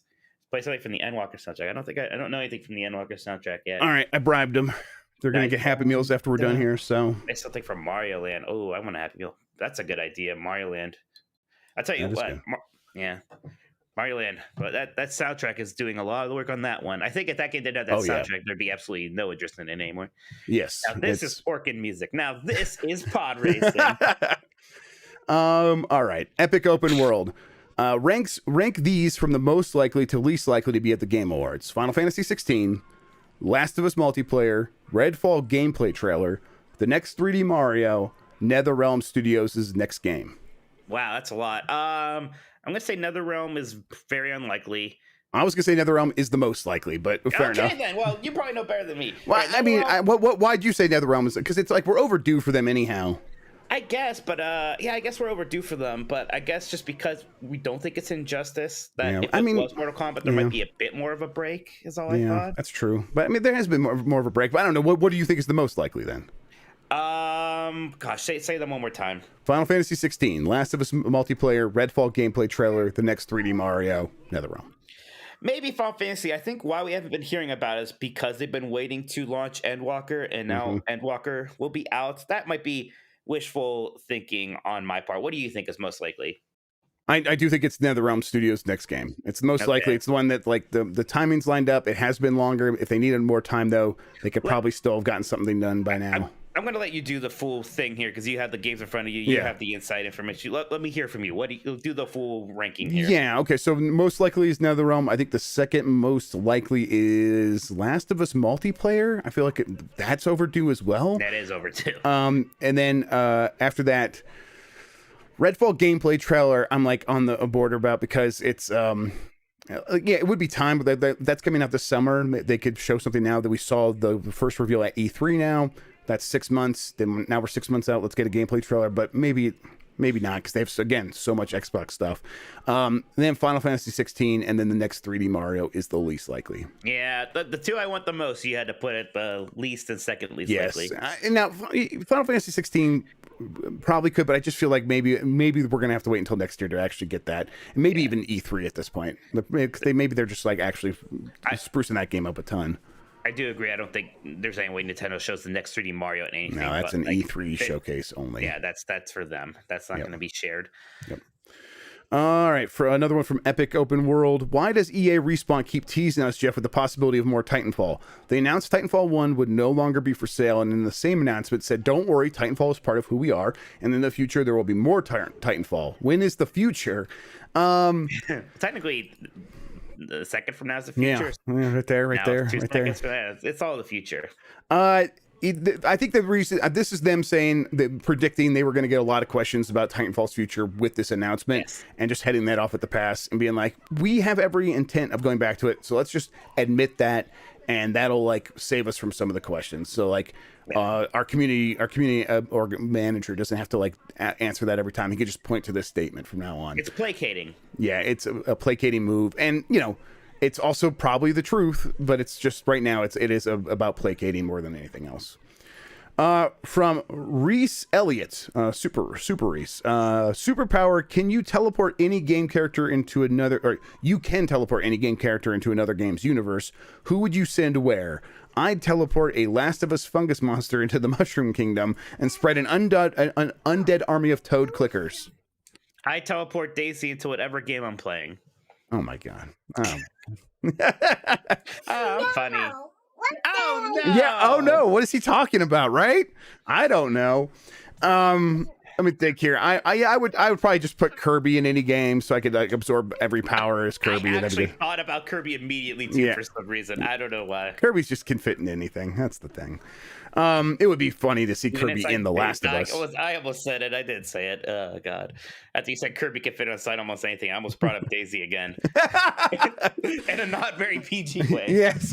Well, we can all put it together in our heads. We all do the arithmetic there, Mike. Yeah, but I didn't have to say it, so that's all right now. Oh, well, Canooble's leaving for some reason. Wonder why. Bye, Canoeble. Have a good time at work. Bye, Canoeble. Winnie featuring Dante from the Divine Comedy of Life. I am relatively unspoiled on the story and the twist. Should I play KOTOR on Switch or wait for the remake? Play it on Switch. Play on Switch right now. It's a Play lot on of fun Switch right still. now. Yep. Yes. I mean, I think, you know, me and Mike both hold a candle for that game, so it's easy for us to go back. It might be a little bit more difficult, but it's a good version of that game. I don't know. Yeah. I think it still mostly holds up. I think and I think you'll still be fine playing. Like, it's not going to be like trying to go back and playing like the first Baldur's Gate with no mods or something. I don't think you're going to be completely it's not like that, right? Confused. From Alex, how much Endwalker have you played so far? Aside from story, any big plans? What you're going to do first? I played 0, and I'm not going to do anything. So thanks for the question. Just an hour so far, so just kind of getting started, just settling in, and I'm already just having an absolute blast. So after I finish the story, I want to. God, there's so many things to do. It's almost baffling. I want to start leveling up Summoner because they revamped that job and it looks really cool now. I probably will do that before I even. Maybe I'll start Sage, the new healer, also at the same time. There's a million things I want to do. So those are the two things. And then all the jobs I have at level 80 on my secondary jobs, I want to finish leveling those up. The crafter specifically. My big plan is, and it's not available yet, but it's coming in the middle of December, is when they open up more housing, especially in the city Ishgard. And I'm going to buy a house in there. So I'm going to get into player housing. And I've been accumulating a massive amount of gil for this task. Like for the last several months. I have like 26 million gil, which is a decent amount of gil. And I'm going to spend it so I have a house. And you're all invited there except Jeff Grubb. From Eric, I wouldn't fucking go to your house no matter what. Wow, screw you. From Eric, Keanu was at the Game Awards last year, and The Matrix releases in December. Will he be back to introduce Neo in multiverses? He will. He is going to be at the Game Awards. Jeff Keighley announced 2 hours ago that him and Carrie Ann Moss are going to be presenting. There you go. So I don't know if there's going to be a game announcement to go along with it, but he's going to be there. Yep. That's definitely the kind of thing where, well, of course, he would be back. Because Jeff Keighley has a relationship, and they have to promote a movie, so why not? Fresh asks, Helldivers 2 at the Game Awards. I have no earthly idea. No idea. Yeah, sorry. Got nothing. From Alex, Jeff, do I go bunny boy or do I stay a cat girl? Swapping would be free the first time, but going back is like $5. It's true. $10 actually. I mean, you got to try the other side. You got to go bunny boy. You got to see what that life is. And then $5 is a small price to pay to go back to cat girl, right? That seems like a fair deal right there. Those bunny boys, man, they're pretty cool. They look pretty good. All right, man. Yeah, I love bunny boys. Do you even know what we're talking about? I'm sure this is a Final Fantasy 14 thing. That's correct. I'm sure true. it is. That's right. And yeah, and I think it's all good, and I approve. Yeah. Finally, there's a whole character selection. It's just a bunch of subs. It's great. Yeah, we'll talk about subs. What about the DOMs? That's what I'm worried about. Oh, that's the bunny. That's the bunny women. Okay, fair enough. They're much taller, and we all know that's the only qualifying. Yes, measure that's what. Yeah, as long as you can step on them. Yes, exactly. From VJ Incoming, happy Friday, Jeff and Mike. Question is, if you could change any existing IP into a game genre it's not traditionally known for, what would you do? Example, Metroid was always a side-scrolling exploration game, but Metroid Prime was an FPS/platformer. It's still an exploration game. Whoa, Jeff, how mad are you? Calm down. Jeff, I'm pretty mad. I'm pretty mad. I'm coming for you, VJ Incoming. This is a good question, though. Gosh, I'm trying to think though. Do you have any ideas, Jeff? Let's see. An existing IP into a game genre it's not traditionally known for. I don't know. Okay. Madden as a Mario Party game. Castlevania MMO. There you go. That's pretty good. I would like to play as the Frankenstein with the chainsaw guns from Castlevania 64. I would like that. It'd be a whole class. Chainsaw guns. Instead of like hands. Classes like Bard or Warrior. Yeah. It'd be like Vampire. Monsters. Vampire, Frankenstein, Mummy. Yeah, Wolfman. Yeah. Wolfman. Give it Merman. to me. Yeah. From Laushin. First, hey guys, hope you both are doing well, and you and your Christmas decorations are up. They are. Mike, did you get yours up? Yeah, I have this shitty tree behind me, but my head's blocking it for the most part. But my actual tree is up in my living room. It looks nice. I'm trying to figure out if I'm going to put any outside lights up. I probably will, maybe tomorrow. I got mine done last weekend, and I'm glad I did, or else I would not have finished it this Right, year. that's the thing. If I don't do it this weekend, it's like, oh, what am I going to bother now? Because it was just cold for a while. I didn't want to do it, so I'll try to put something up tomorrow. Second, Jeff, do you play any video games not for work / review purposes? If you do, how do you find the time? I'm a father of 2 4-year-old and 9-month-old baby. I just can't find the time myself. Yeah, having 2 kids is pretty difficult to find time, but that's why I like the Switch so much, and that's why I get so many weird handhelds. I just sneak in some time around bedtime usually, or on when I'm taking a huge dump. I do that then as well. Mike's a big fan of that. Nice. It's tough. Even then, though, I'm usually thinking about how I can use this for content and work and stuff. But we talk about what we play every week, and I don't mention every game that I'm playing, mostly because it's like older stuff, retro stuff. I mean, right before the podcast today, I was spending a significant amount of time on RetroArch on PC trying to make the games look kind of crappy. Like, I was trying to make them look like they were going through a VHS or like an RF signal thing, and turns out RetroArch has all of those shaders built right in. You can mess those games up, and I was like, I'm gonna play Super Mario Brothers like this for a long time. So yeah, it was I do a lot of stuff like that and just kind of tinker for a while. You pooped again? All right, well, I gotta go deal with this. She did right before the show, so we'll be right back. All right. Jeff, you have fun with that. I'm gonna go deal with some shit. I'll be right back, everybody. There you go. You do. Can I play any Endwalker songs? What's the one? Da, da, da. The beginning of the one Endwalker song is kind of the same as Limelight from Smash Brothers, so sometimes I start singing that instead. But I got this. Da, da, da. They're so kind of guitar-y. It's kind of hard to flute whistle them with all the guitar-iness going on. Play Freebird. I will not play Freebird. Maybe I'll play the song from Land Before Time. Whoop.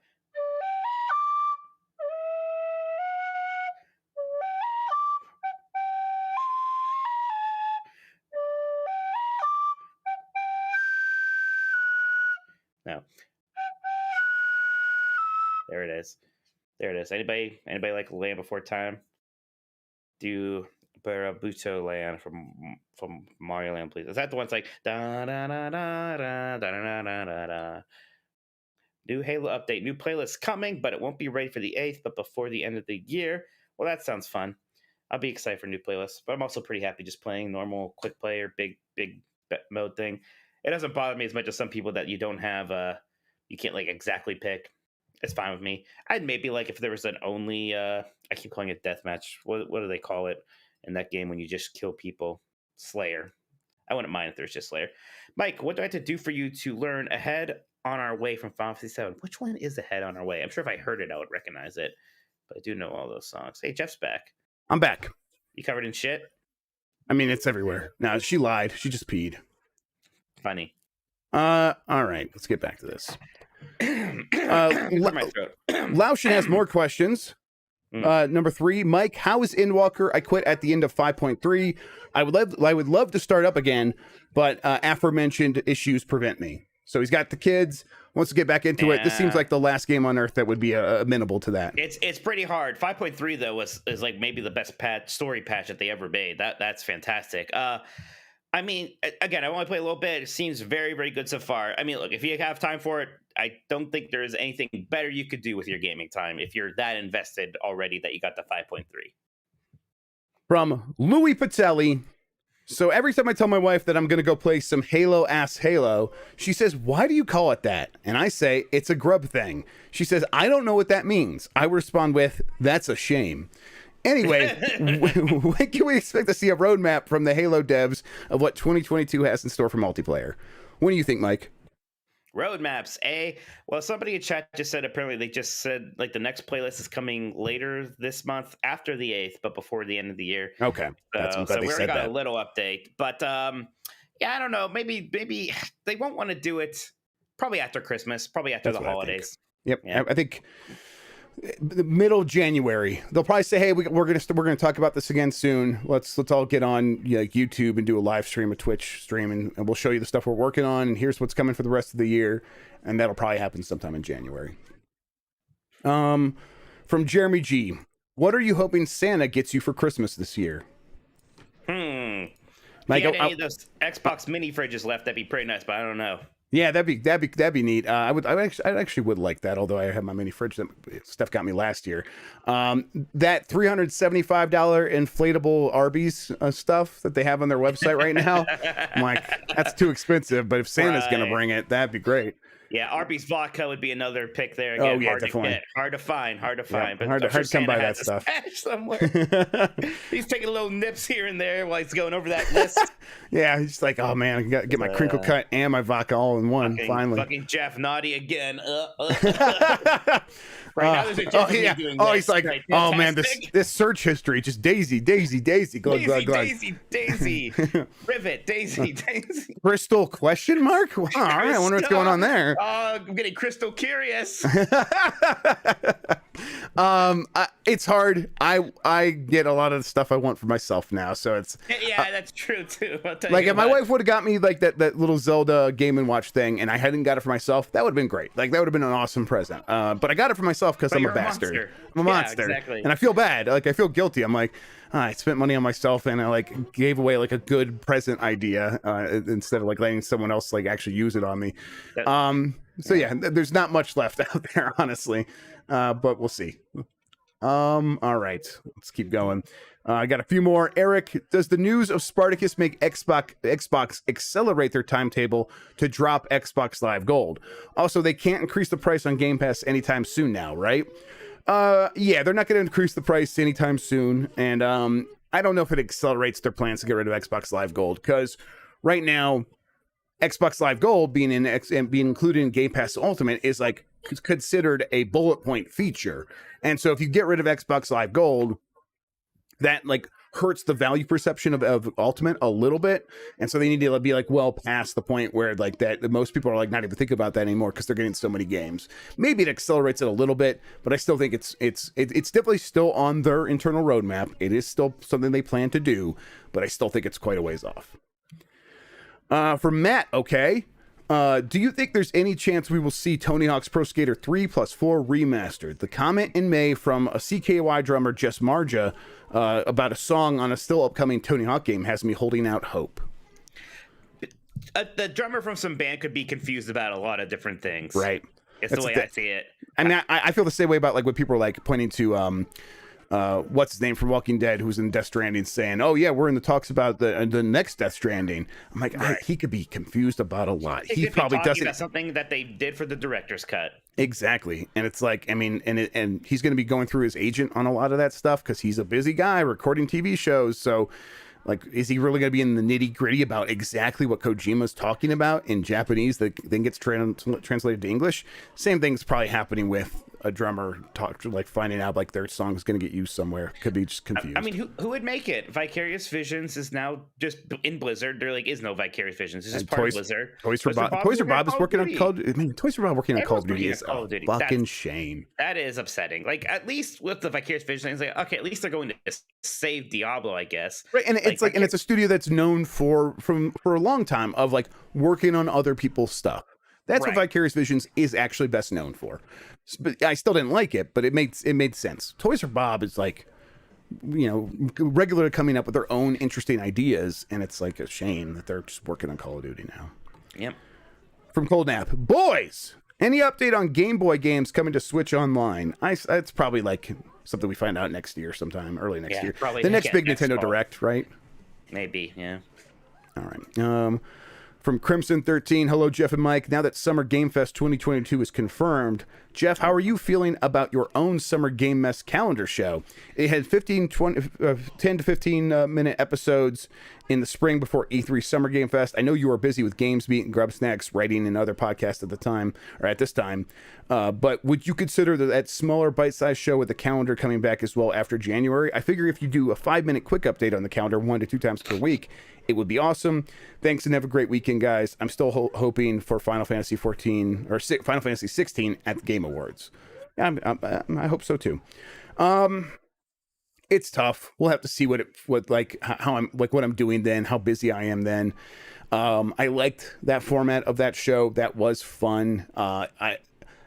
if I were to do it though, I would want to do it with the eye of like long-term support, like keeping the show going after E3 is over, and after the Game Fest is over, and so I would try to design it with that in mind and have it maybe be a more general show, a general news update show. Maybe there's something that I could do there, but timing is very limited, and a lot of it's going to depend on like, you know, childcare and stuff that we're trying to figure out, and being able to make that stuff happen, and getting kids to school, and you know, if childcare could take the kids to school and stuff like that. But if I can make that stuff happen, I will probably try to do something with that concept again next year. It was very fun. It was very popular. So of course I'm like, I would like to do it again. I spent that whole time just thinking about how mad I am at you for thinking Resident Evil 8's going to win Game of the Year. No, I don't blame you. I'm mad that I think it too. I am not proud, Mike. I am not proud. From Fresh. Around the time Gearbox got acquired, there was a scuttlebutt that Xbox wanted them, a contingent on Mr. Pitchford riding off into the sunset, but he wouldn't. Do you know if there's any truth to that story? I don't know if there is. It all sounds pretty plausible to me. Sounds about right, don't it? Because if you're Microsoft, you're like, some of this stuff could really work here, like a Borderlands sort of thing ongoing with Xbox. But Randy Pitchford, we do not want involved, and I bet he just wants to keep standing in the background talking to Kevin Hart in the background of the Borderlands stuff. So yeah. From Keywork, sup boys, a few questions this week. Do you two have a game let me start from the beginning.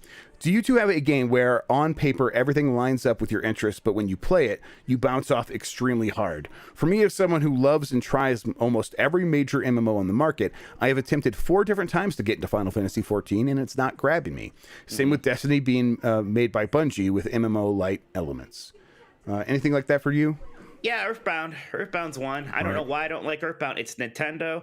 It's a JRPG. It's kind of like fun and whimsical and all that stuff. I've started, I think, 5 times, and I still haven't gotten like probably halfway through it yet. I'm like intending to try again when it finally comes to Switch. I'm going to go for it one more time. But people absolutely love that game, and I still haven't gotten through it. So I don't know what's wrong with me there. Yeah, it's hard for me to like think of specific examples for me, but this definitely happens. But a lot of times when it happens, I just sort of like, oh, okay, well, it's not. Then it turns out it wasn't for me, and then I just kind of changed the opinion about it in my mind. So it was no longer, oh, this should be for me. It's just like I know for a fact now it isn't, and so I just kind of don't think about it in those terms anymore. Number 2 from Keywork here. As someone who works in the theme park industry and has for nearly 15 years now, I am having my dream realized by in a small part assisting with Super Nintendo World. Outside of Nintendo, what IP would either of you two like as a land to visit in a park? As problematic as it is at the moment, Blizzard World has been a dream of mine since since World of Warcraft launched and showed me how rich and detailed a world can be. Sure. Yeah. How about you, Mike? You have anything there? Yeah, oh my gosh, I think about this kind of stuff a lot. I'm so shocked that there isn't some kind of a Middle Earth land in any of these parks. Yes, that is surprising. Right. In terms of like gaming, I'm just thinking about Final Fantasy right now. So of course I would like something Final Fantasy-ish, but I just don't know. Like it would probably have to be 7 is the thing, which of course it would. So I'm not sure how you would go about it. Of course, Mega Man. If you had a Mega Man theme park, I'd love it. I mean, it's so easy because I just like what media things do I like, and you can exactly figure something. Yes. I mean, that's what these things are, and that's fine. I mean, yeah. I mean, even beyond, like, obviously there are still movies and stuff, but like the Harry Potter lands, like that made a lot of sense too. There's a lot of like rich world building they did there. Yeah, for me, like I feel like pretty well served right now because it would have been a Nintendo land before this got announced, and then like Star Wars before that. Those are my things. So I'm like, I feel pretty catered to right at the moment. So I will say that if your property has a castle, it just always seems to work better, like Hogwarts, like Mushroom Kingdom, like all the Disney stuff. So Castlevania would be fantastic just to have that Dracula's castle with that super awesome. Iconic, weird little like mini tower jetting off from the big tower. You know exactly what I'm talking about. Oh yeah, the stairs absolutely. You go up. I think about it every day. I think about that little weird tower. It's perfect. It's the best silhouette ever. If I could actually see that for real and like go in there and get on a ride, that would be like great. with like a lot of like visual tricks to make it like really stand out against like the night sky or something like that. Yeah. Yeah, that so would be Castle. great. Yeah, if they could figure out a way to like that someday, like on Halloween, it's lined up perfectly, so it'll be like right in front of the moon or something. Yes. Oh, that's fantastic. From Nick Turbo. Sorry, I've not been around. It is finals time. Mm-hmm. We'll be back for the Game Awards. Wish me luck. Good luck, Nick Turbo, and everyone else doing their finals right now. Yes. Get back to work though. Get back to studying. You Yes. don't need to listen to that. I'm glad I don't have to do that stuff no more. I'm glad I never really did that stuff. Yeah, I mean, well, you didn't do college, and Nope. I didn't have it too bad because all my stuff was writing. I had more assignments and everything than Right, like that makes sense. Yeah. tests. Mike, that does it for the questions from the Discord community. Do you have any more super chats for me? Yeah, we have a few more here. Supernova asks, why did Konami withdraw from the last E3 conference? And are the games they intended to show strong, such as Silent Hill and Castlevania? I mean, I don't think there's anything too conspiracy to it. I think it's just the stuff wasn't as ready as they thought it was. I don't know. What do you think, Jeff? Yeah, I think it just wasn't ready, and I think they thought maybe they could get stuff close, but I bet they're like, oh, these assets aren't quite as good as we want them to be, so let's go ahead and just cancel E3. It's not that big a deal. We'll show up somewhere else. So yeah, like as for like the level of what the games would have been, I think there's a strong chance it is Silent Hill. Probably not anything Castlevania related at the moment. I don't think. Yeah. I think after the success of the Advanced Collection, though, I bet they are strongly considering going back to Castlevania in some way, because the Advanced Collection seems like it's doing very well. It continues to be on like the Switch like top charts, like not the top game, but like in the top 10 pretty frequently, especially when it's on sale. But I think. Yeah, Silent Hill, and my guess is I think Mike's right. Like that would be like the big announcement that could show up and is realistic. I'm not saying it's going to be there, but I just will not be surprised anymore because we do know there is something in the works there. That much I can confirm. But beyond that, who knows? But yeah, Silent Hill seems right for the Game Awards. Jared Helder asks, "What is your game of the year for games that came out pre-2021?" Well, I guess Final Fantasy 14 can count there. Yeah, Pre-Endwalker. Other one would be KOTOR. Just KOTOR is still fantastic. Been loving KOTOR. Yeah, I'm let's see. I was playing Hades again, so maybe Hades. I'm trying to see if there's anything else I was just playing recently, but not yeah, probably just Hades again. Hades is game of the year once again. Well done. How about that? Jay Stud McLovin asks, Jeff, name a Nintendo IP that if turned into an MMORPG might actually get you into MMORPGs. And then Mike, tell us why Jeff's pick or opinion is wrong. Well, that is what I do best. So go ahead, Jeff. I guess I'm trying to think. I mean, Mario is kind of like the obvious one just because I like all the aesthetics of Mario, but I'll say like Pikmin. I feel like you could do like some interesting stuff, especially if like you were in charge of or like part of the corporation that flies to these planets and has to gather up stuff. Like you can like do like raids with that, right? What's a raid actually? So I don't know. Yeah, you don't know what a raid is. No, the correct answers would just be the ones that seem to make the most sense, like Zelda or Pokemon. Yeah. Those would be the correct answers. Well, yeah, Pokemon is very obvious. Yeah. Someday they'll have to do like a big online connected multiplayer Pokemon game. Eventually they will get to that point. Probably like 50 years from now, but they'll get to there eventually. It's probably shockingly far away, but someday it'll happen before we die. Yeah, maybe. Yes. Any other super chats? That's it for the super chats. We did it. We made it. All right. Great. Then let's go ahead. Let's take one more quick break and then we'll wrap up. Okay. And do you need to go do anything, Mike, or are you ready to finish this up? Let's just finish it up. Cool. All right. Stretch it out now.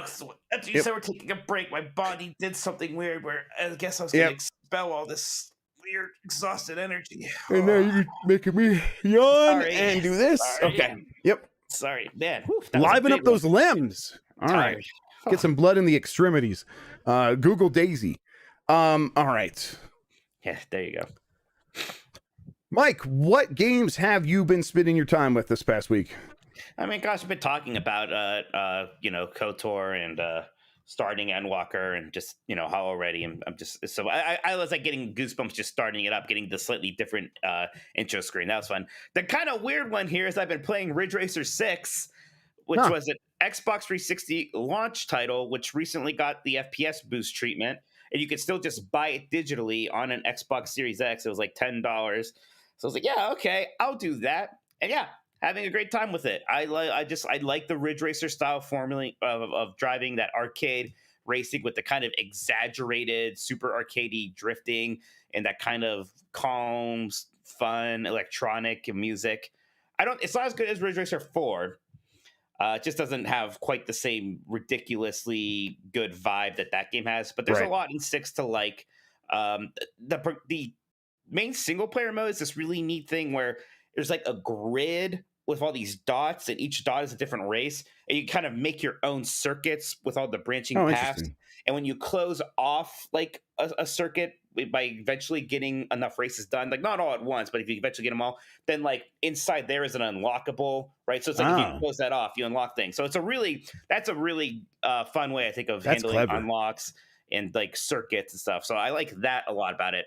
The other like problem is just that the game's like graphically, the game looks really good now for a 2005, like again, Xbox 360 launch title. The lighting is just real dim for some reason. Like the whole game is overcast. And like in Ridge Racer 4, a lot of levels are just at night and there's a lot of neon and that looks good. Here, everything just looks kind of overcast. So it's like a little gloomy. It doesn't quite work as well. Apparently Ridge Racer 7, which was a PlayStation 3 launch game, is basically just this game and it brightens up the graphics a bit and just adds more content. So part of me would be curious to try that out. But unlike this is just super easy to play now in 2021. So this is what I'm playing, and I'm still having a lot of fun with it. So it's still Ridge Racer. $10, yeah. There's a reason they just kept making those games. Like they are beloved.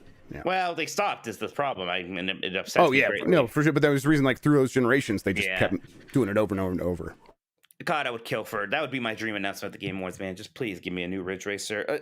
Again, even if it was... Apparently the PSP one is fantastic, especially the second PSP one. And if Sony is serious about bringing PSP games to PlayStation 5 through PlayStation Plus, I'd be so happy to get some of these. How about Halo Infinite? How you feeling about the multiplayer right now? It's still very fun to me, I think the change they made to the Battle Pass was pretty good in terms of the progression. They do need to do something just to slightly reward you for doing better, right? And I think they understand that. I think that is coming.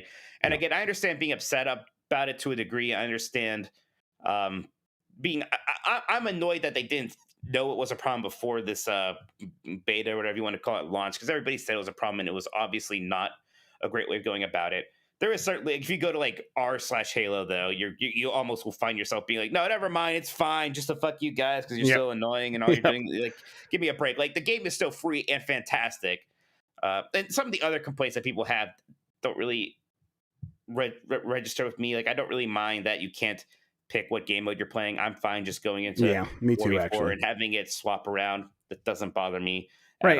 It keeps things interesting. Like if you had a bad match of like, oddball or whatever, the fact that you're going to be doing something different next time, it's like, okay, maybe this will be my game right now. And that happens. So it's like, it's cool to kind of keep things on your toes. And mostly it's just an excuse to hang out with friends and play a fun game. And it's nailing those things. It's just a really cool space to hang out in. I've been basically just really looking for a new shooter to play with my friends since we kind of bounced off Overwatch. So having this has been great. This being able to support like everyone that's playing on the Discord at the same time with Big Team Battle is continuing to be one of the best features about it. We'll probably be able to talk a little bit more about the Halo campaign here pretty soon. I spent a lot of time in that preview. I don't know if I mentioned it. I think I did say I played it on the Xbox Series S and it ran really well. I know that Series S was selling very well, and there's a lot of people who went PlayStation 5 who are like eyeing the Series S. Like, that's pretty affordable. Maybe I could go that way and play Halo.